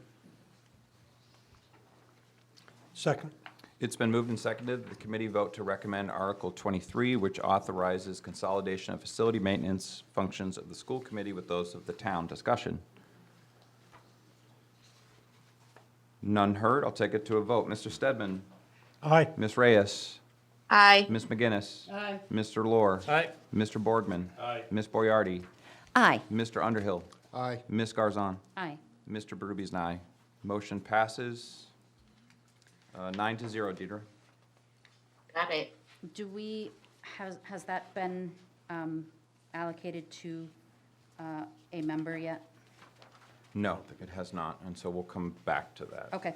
I just don't want to derail our put a progress. pin in that. Yes, please. Okay, so Article 24. Mr. Chair, Ms. Garzon? I move that we recommend approval of Article 24, which would transfer from free cash the sum of $10,275 for the unemployment insurance fund. Second. It's been moved and seconded that we vote to recommend approval of Article 24, transfer from free cash the sum of $10,275 for the unemployment insurance fund. Discussion. Mr. Chair, clarification. On the article list from May, it says Article 24 was the zoning bylaws. I imagine that's been removed. Those have changed Okay. because Shifted. some articles were removed you. by the select board. Yep. No problem. Any further discussion? None heard, we'll take it to a vote. Mr. Stedman? Aye. Ms. Reyes? Aye. Ms. McGinnis? Aye. Mr. Lohr? Aye. Mr. Borgman? Aye. Ms. Boyardi? Aye. Mr. Underhill? Aye. Ms. Garzon? Aye. Mr. Berube's a yay. Motion passes 9-0.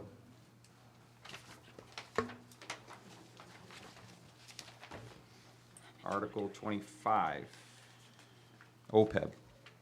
Mr. Chair, Ms. Garzon? I move that we recommend dismissal of Article 25. Second. It's been moved and seconded that the Article 25 be dismissed. Discussion? Why? Thank you. The reason for that, so discussion, reason for that is because there will be no funds during Springtown meeting to be appropriated for OPEB.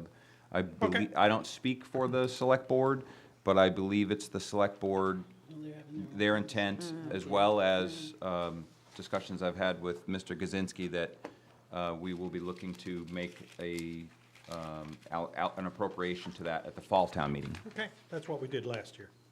Typically, yes. Any further discussion?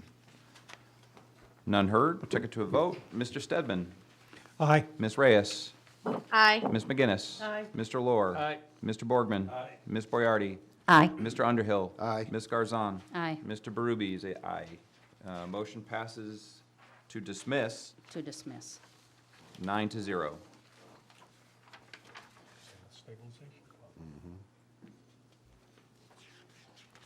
Mr. Chair, Ms. Garzon. I move that we recommend to dismiss Article 26. Second. It's been moved and seconded that the committee vote to recommend dismissal of Article 26. Discussion.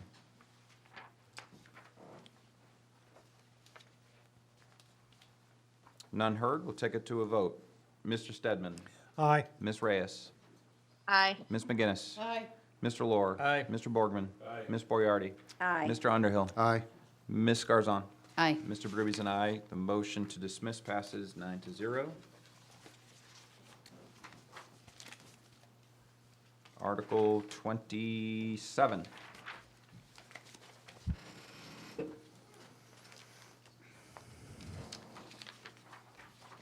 Mr. Chair, Ms. Garzon. I move that we recommend approval of Article 27 as written, which would amend the Town of Millis Home Rule Charter to add a subsection that shall be a Board of Water and Sewer Commissioners composed of 3 members, and with other terms as are written in the warrant.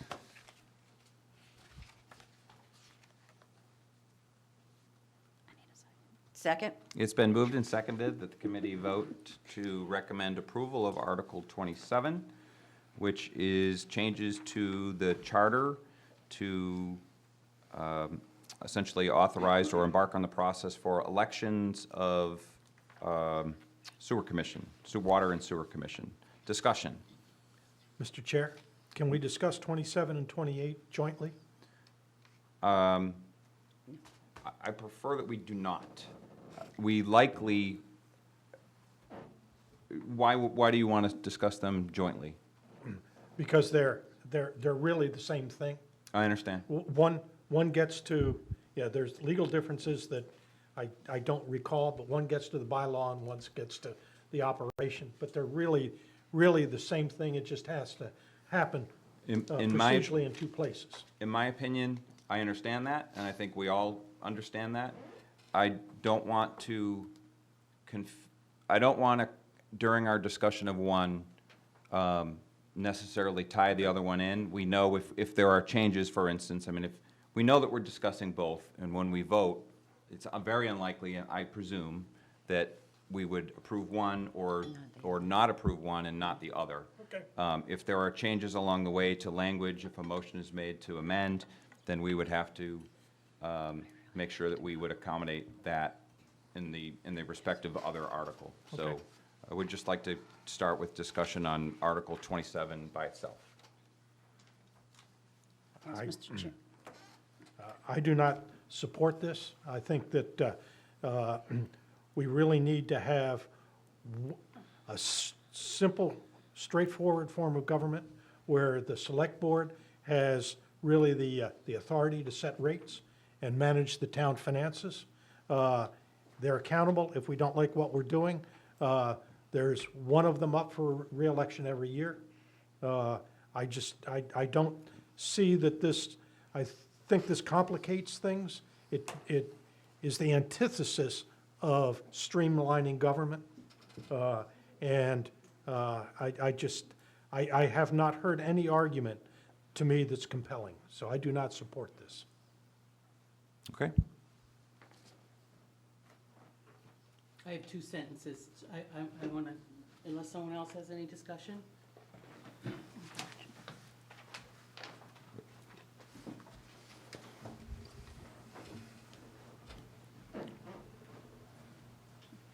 Thank you. Kathy McInnes, 78 Island Road, representing the petitioners.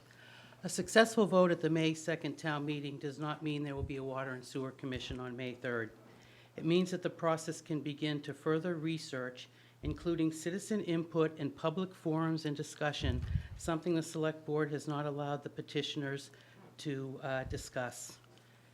Please allow Part 2 of the process to elect the Water and Sewer Commission, researching the pros and cons. Every voice shall be heard. The team may conclude that some changes can be made without an elected Water and Sewer Commission. We will not lie to you or make unsubstantiated statements. The The truth shall prevail. Please, just give us a chance. Thank you. Mr. Chair? Mr. Borgman. Mr. Chair. Are these salary positions? Would these be salary positions? I don't know that for certain, but I doubt it. No. They'd be elected. Yeah, elected, typically, there's no salary. There may be a marginal, very extremely marginal stipend, $200. See what amount you get? Yeah, Which is that much. pat on the back. Ms. Garzon? So as I understand it, this would, if, this will go to vote, it will go to vote at town meeting. If it passes, then there would still have to be an election, and it would be on the ballot. Am I understanding that correctly? So this would be just another step in that process, but it doesn't mean, as the petitioner stated, that this is inevitable if it successfully passes town meeting. It's just given the opportunity to It would just move forward. If it does not pass, then it stops. stops. But it would give the opportunity to go forward further if it passes. Okay, thank you. I have a question for the petitioner, and so Kathy, if this passes, and I understand, you said that there will be essentially like a fact-finding or recommendations or potentially alternatives. How does that occur between, say, an annual town meeting where the measure passes in the article? Is there a committee formed? Do the petitioners take that charge? What would change other than there just being a yes or no item on the ballot next spring? How would we get the information, the truth that you just talked about? Well, there were 12 petitioners who were involved in this. They would continue input. The Enterprise Funds Advisory Committee had Mr. Ed Chisholm, who's a 60-year engineer and a 20-year member of the Conservation Commission, Mr. Cantareggi, the chair of the Board of Health, Mr. McVeigh, who's the Board of Health director, the DPW director. Mr. Kaczynski was a very active speaker. We would just it would be some sort of ad hoc committee. We'd put out an announcement, this is what we're doing, what are your questions, on social media, or I prefer in person, we get together and hash out comments. So it will give 12 months, Mr. Chair, for this to be reviewed and to have the consultant, the Paradigm consultant, made recommendations 2 years ago that haven't been considered. And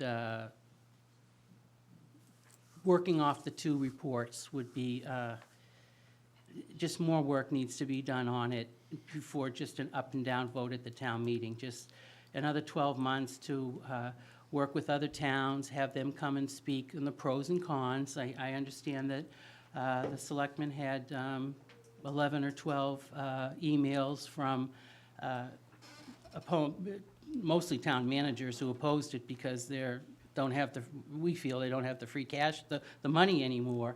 I'm not going to get into that, but to what Mr. Stedman says, it streamlines more because it will allow the Board of Selectmen to do work that they clearly have not been able to do because of the months that's been taken up in these current water and sewer issues.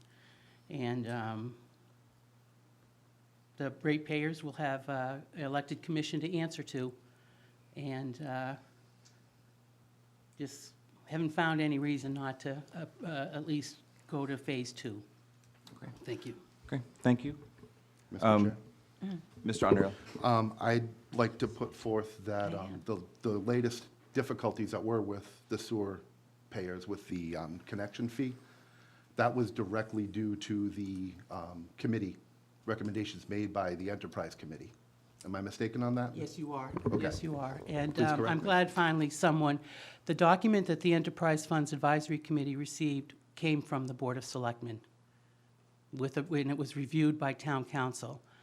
The enterprise funds made several suggestions, and we requested a meeting with the select board to discuss our issues and further issues that people had made, residents had made, once this bylaw went online to everybody to see. I'm sorry. People raised questions to the Enterprise Funds Committee, and unfortunately, we didn't have a chance to discuss further with them. We had several, the Enterprise Funds wanted to waive the entrance fees, 18 months to do certain things. The fines were different, or there was a sentence that said the fines could be at the discretion of the board. But So my I'm question just is going about to the conclude source. now that I there was, apologize. that Yeah, it please. was, it originated from the select board. So the entire connection requirement recommendation came from the select board, is what you're saying? Yes. That did not originate from the committee? Our recommendation was to waive the fee for at least 18 months. I'm not asking about the fees, I'm asking the recommendation to require connection for existing sewer customers. Did It that was a come from the? discussion- it Did was it a come from the discussion- committee or the select board? Hold on, Excuse- one at a time. Mr. Sasha. Chair, it was a discussion document that that the enterprise funds never had a chance to discuss in public. Contrary to what the chair says, is that everybody had an opportunity to speak to this. No one had an opportunity to, and Mr. Underhill, please correct me if I'm wrong, if you can find something that says that the select board did open up discussions with townspeople regarding the sewer bylaw. Mr. Chair, Mr. Underhill? I would like to ask Mr. Schultz to answer the question of where that requirement for the connection for the sewer came from. Did that come from the select board, or did that come from the committee? Mr. Schultz? As a former member of the enterprise was. funds, I Yes. meant to say. I have seen that article since I was on the finance committee, in one form or another, and I think most of you who served with me have also. It started just before COVID. The select board chose not to put it on the first town meeting after COVID, and pretty much the way it was written is how it's been since the inception. So that select board, just prior to COVID, chose not to put it on appropriately because it was going to be a small town meeting. We didn't think something that important should be decided at a small town meeting, or they didn't, using the we now, but they didn't. Can I just clarify what you just said there? Yeah. It was, as I remember it, and I'm not Yeah. disputing anything, I'm amplifying what you said, that at the time, there were several articles that were considered very impactful to anybody, everybody. Yeah. And so because we couldn't have, there were many constraints against having a full attendance, whatever that means, 10% of town's voters come out. But it was going to be much less than that. And so there were a number of articles. regularly. There were a number of articles that were taken off, and this was one of them. Yeah, so there were 3 town meetings in a row where the attendance was expected to be so low it wasn't worth putting it on. Then unfortunately, I won an election and there was a good opportunity to have a town meeting. So I stepped in the middle of this one. But this has been floating around for quite a long time. It's not anything new. When this select board did change the term from a 5-year, I believe it was in the original document, whoever crafted it, I can't say where it came The from. select board crafted Okay, it. the select board that crafted the original document had it at a 5-year, we moved it to a 15. We tried to do things to soften it at some level, obviously not enough, thus the removal. But it involved a lot of people. I know the Enterprise Funds Committee saw it. I don't know, because I saw it when I was on that committee, when I was on the Finance Committee. So it was a collaborative effort between a lot of different committees that goes back a fairly long way. So, Okay. that's the Thank you. answer I can give you. Mr. Underhill? No, Okay. thank you, that he answered my question. Thank you. Ms. Rosenfeld?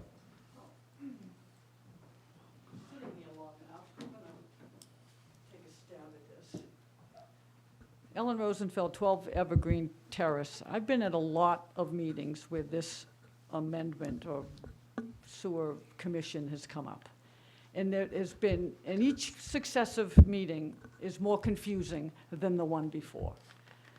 Personalities are getting involved, which I don't understand, and there has never been clarity on this issue for whatever reason. Now, I don't know how I feel on this issue because I'm as confused as everybody. But I don't know what the harm would be to let it go to town meeting, take a year, and then let it go to a vote again, and let some clarity, something's Surface. going to rise. And if we get to vote on it, that's not a bad thing. I have some comments that I think are, that segue from what you just asked.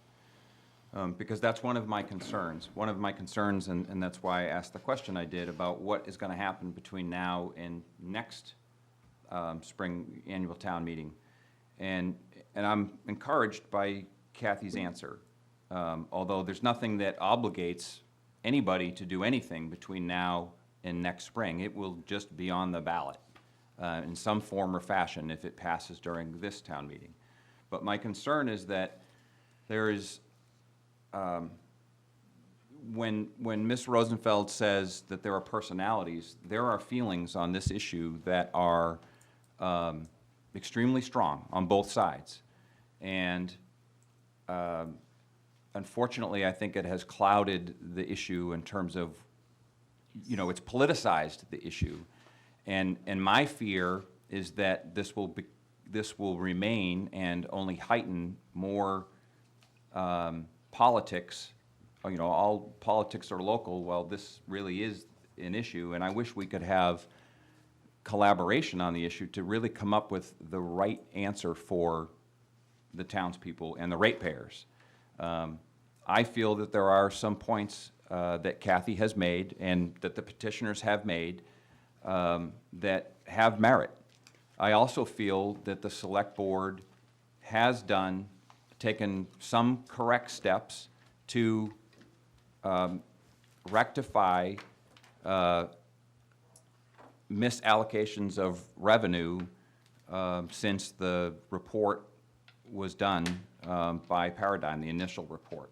And I think shining a light on something like is happening right now will only cause additional positive steps to be taken.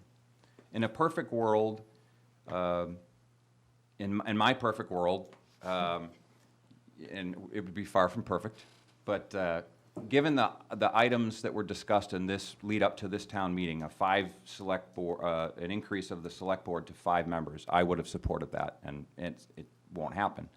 And I would have voted against these 2 articles for similar lines, that I don't think that there should be multiple entities, voted entities, especially not 3 persons, because I don't think that there should be disparate entities of few people making decisions for the greater mass of people, or our neighbors and our fellow residents of Millis. So I'm very reluctant to support this for that reason. I do have one question, and that is, did the Enterprise Fund Advisory Committee, did it at that time recommend formation of a water and sewer committee? Was that something that was discussed? And anybody can answer that if they have an answer. Should I get up and say? No, please. We didn't get that far. We were abruptly disbanded. We felt that we were advised that it wasn't in the job description of the advisory, that it was outside the realm of it. Okay. And Okay. Mr. Chair? Ms. Garzon? I agree that, it's gotten very political. I support this as a finance committee to recommend approval for the sake that I think it should go to the, it's going to go to the voters, whether we vote, that we vote to, recommend dismissal or recommend approval. I'm not a water or sewer ratepayer. Sometimes I wish I were, because I just had to spend thousands of dollars on a new water treatment system for my house, and having town water would have been great. But I just feel like it's the voters that should decide if this is what they want or not. And it's not a one and done, which I appreciate, and thank you for clarifying that. It's a process. You know, I get messages of, why can't we just fix this already? Well, it's not that simple. You know, it takes time. Regardless of whether we vote it up or down is gonna take time, and over a year. I mean, it could be that we're not ready to put this on the next ballot next year. Maybe we have discussions as a town, the select board listen to residents and will say, we'll defer because we're making good progress. So I would vote to recommend approval of this for that reason, just to say, I think this is something that the voters at town meeting should make their decision on, and so that's my opinion. Mr. Chair, Mr. Stebnin? in response to what Ms. Garcon said, if it's not fully developed, I'm not sure it's ready to go to the voters, because it's not it's yet to be defined. So I have trouble taking it to a vote at town meeting to say, well, after this, we're gonna come up with something to be voted on, and then you have all those communications. So I just, Chair. Yeah. I think it makes it, Please let him finish. it makes it harder to move forward. Mr. Chair, that was considered during the discussions with the petitioners, but the point came, Mr. Chair, was how much work needs to be done, and then it's defeated at town meeting. And all the legwork that was done, what will happen, let's interview other towns, it would be all a waste. First, let the townspeople give permission to go to part 2 on this. And I'd like to finally mention about I'm sorry, it wasn't the right answer? No, that's not the way this reads. Please stop. Okay, all right. To go from 3 to 5 members, a select board No, has no, please. different We're issues. not Okay. gonna discuss the select Well, board, you 3 said to you 5 wanted members. it to go to 5 members. I was off topic. I apologize. I thought it was in the bigger sense of why I think about this the way that I do. I did Gotcha. not mean to pick that scab. Ms. Boyardi? How different is this than having, when we hire, or when we have a committee that gets together to research something? I don't see how different. I'll try to answer that for you. I don't see anything here that requires a committee to be formed. My fear is that this gets and it will be discussed extensively at town meeting. We should all anticipate that, and that's fine. That's what should happen, right? Just as we're doing here. But there's nothing in the article, there's nothing really, we don't have a motion that says that there are steps to be taken to fact-find, and to do the work that I think Kathy and I agree needs to be done.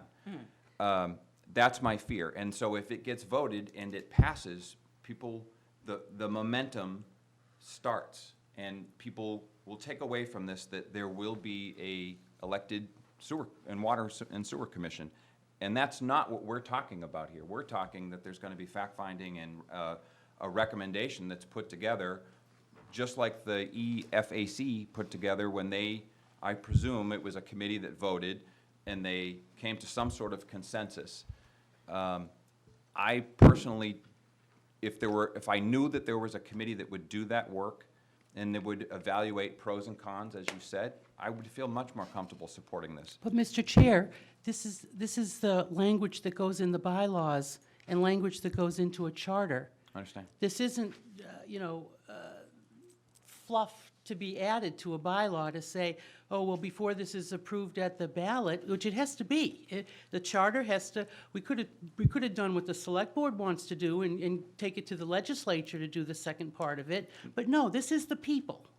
This is the people that wants this. So, like I said, just allow us. I understand, but when we say fact-finding, I don't think that should be an advocacy committee. It ought to be a continuation of a work of a body like the Enterprise Fund Advisory Committee, where they come up with the pros and cons before there's language that would enact it. That's my problem. And I also appreciate that it wasn't a I mean, if it wasn't part of the charter, then it shouldn't have been done. If the charter, perhaps the charter should have been, the Enterprise Fund Advisory Committee charter should have been amended to allow that. And that's not the action that the select board took. And I mean. I don't understand that. You said it, what, the charter would, what? If the advisory fund, Yep. advisory committee charter did not include go look at, should we have a sewer commission, then it's fully within the right of the prerogative of the select board to say, that's it, you're done. Or there should have been a discussion that said, let's amend the charter to include that work, and let's do the fact-finding and come up with the best answer for the ratepayers. Again, right now, I feel like this is a hotly politicized, contest between really two individuals. I mean, the elephant in the room is, this is really between two individuals with a group of people that supports each, and thus it's being politicized. And I don't think this, whether it passes or not, is gonna necessarily, I don't know that it's gonna be the best outcome for the ratepayers, because. But do you think, Mr. Chair, that the petitioners politicized this at all and took personal attacks on No, anyone? I think you did. I think you did. May I Please, call the vote? No, okay. No, No, we're gonna no. keep going with discussion. No, I'm done discussing it then. Okay. You've made your statement. Any further discussion? Okay, we'll take it to a vote. Mr. Stedman, Nay. Ms. Reyes, No. Ms. McGinnis, Yes. Mr. Lohr, Nay. Mr. Borgman, Yes. Ms. Moriarty, Yes. Mr. Underhill, Nay. Ms. Garzon, Yes. Mr. Berube votes nay.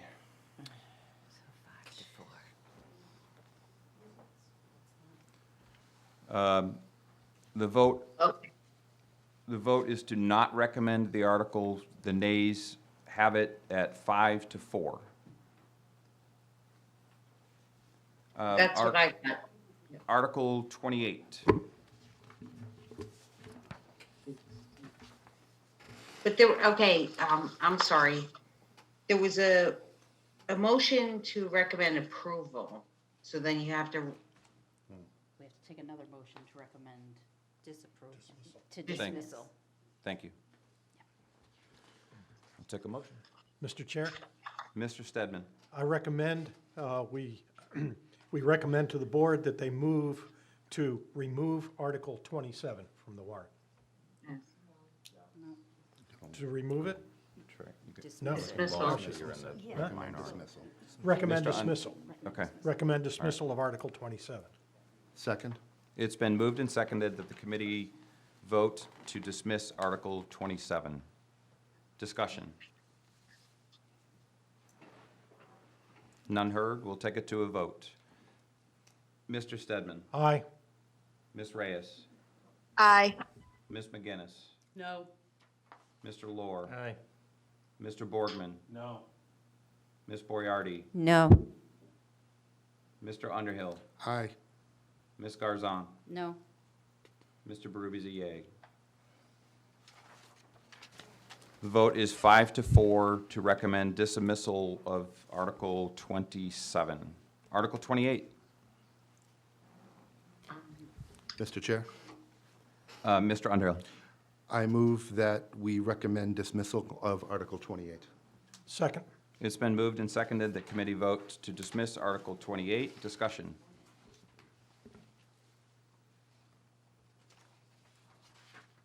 None heard.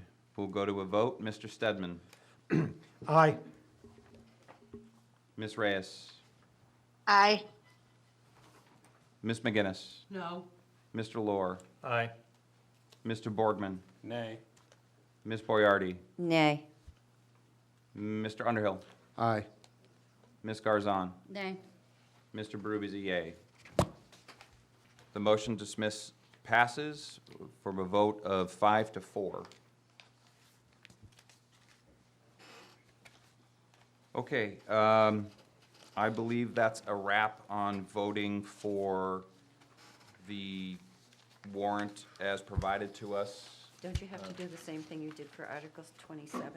No, because we went right to dismissal. Okay. We did have to go back to one article to assign somebody, I think it was 25. I believe so, and we have recommend at town meeting for Articles 2, 8, and 10. 2 8 and 10. Yes. Okay. And then Article 23, it's now number 23, is. We have to assign, Needs to be assigned. which one? 23? 23 needs to be assigned. Yes, we 23, should look at reassigning as well Yep. the enterprise fund articles.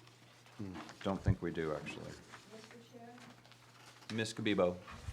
Just, we were in the audience, and we thought that you actually did approve number 8, that you voted it, the consent agenda, Yes. so you're only deferring to. That's town- right. Oh, that's right, 905. yep, because we revoted it, Yeah. yes. Okay, thank you. Thank you. Appreciate your help. Thank you to the gallery. Even All though right, there's a lot of so- chit-chat back there. I think I had Authorizing some 8, facilities. 10, and 11. So 23 has not been assigned. Does anybody have the chart with the distribution of articles? Yes, I do.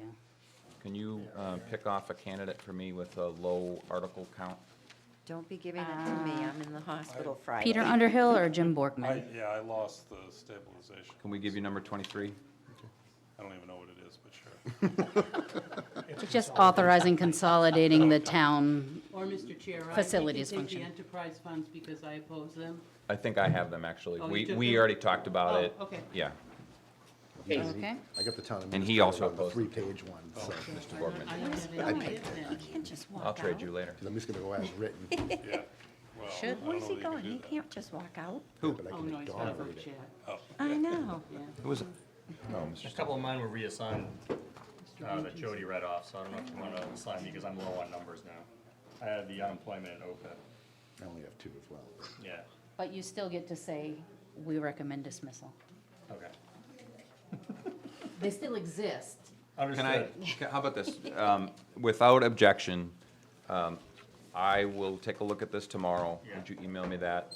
And I'll do a distribution, and I'll come out to you separately with changes. Ms. Boyardi, she's already done a good amount of work on her articles, and so we'll take that into consideration, too. Who has not, while we're talking articles and work, who has not sent me their article synopsis? I haven't, Synopses. it's written, I just needed the, whether we're Okay. recommending approval or not. Okay. Yeah. So if you haven't, have no to later update than, mine. no later than Friday, and I'm not sure that I have, Can you send the Um, reassignment out before? So yes, Yeah. yes, The yeah. new articles? No, do them all. All right. Just want to be fair. So I will send that out tomorrow morning, and then You please get have back to me. mine, so you can You gave send. your info, yeah. Yeah, so give you me can your send it number to now. him. All right, so articles requiring recommend at vote would be number 2. There's really no reason, no way that we're gonna vote on that now. Right. We could do that at pre-town meeting or right at town meeting. And then Article 10, I'm just confirming, make sure that we don't forget anything, is the town-owned property inventory management plan, which that's Yes. definitely pending as well. Okay. I think that is a wrap on that agenda item. I appreciate everybody's, thoughts, comments, patience, and work that has gone into these things. Finance Committee meeting minutes from April 6th. Mr. Chair, Ms. Garzon. I move that we approve the Finance Committee meeting minutes from April 6th as written. Second. It's been moved and seconded that we vote to approve the meeting minutes as written from the April 6th meeting. I don't see any abstentions necessary. All those in favor say aye. Aye. Any nays? That motion passes 9-0. Okay, thank you very much, everybody. We have I to, move we adjourn. second? Thank you. That's your cue. Thank you. All those in favor, say aye. Aye. Aye. Thank you, Let's give you Deirdre. something, You know? Thank you, Deidre. Oh, you're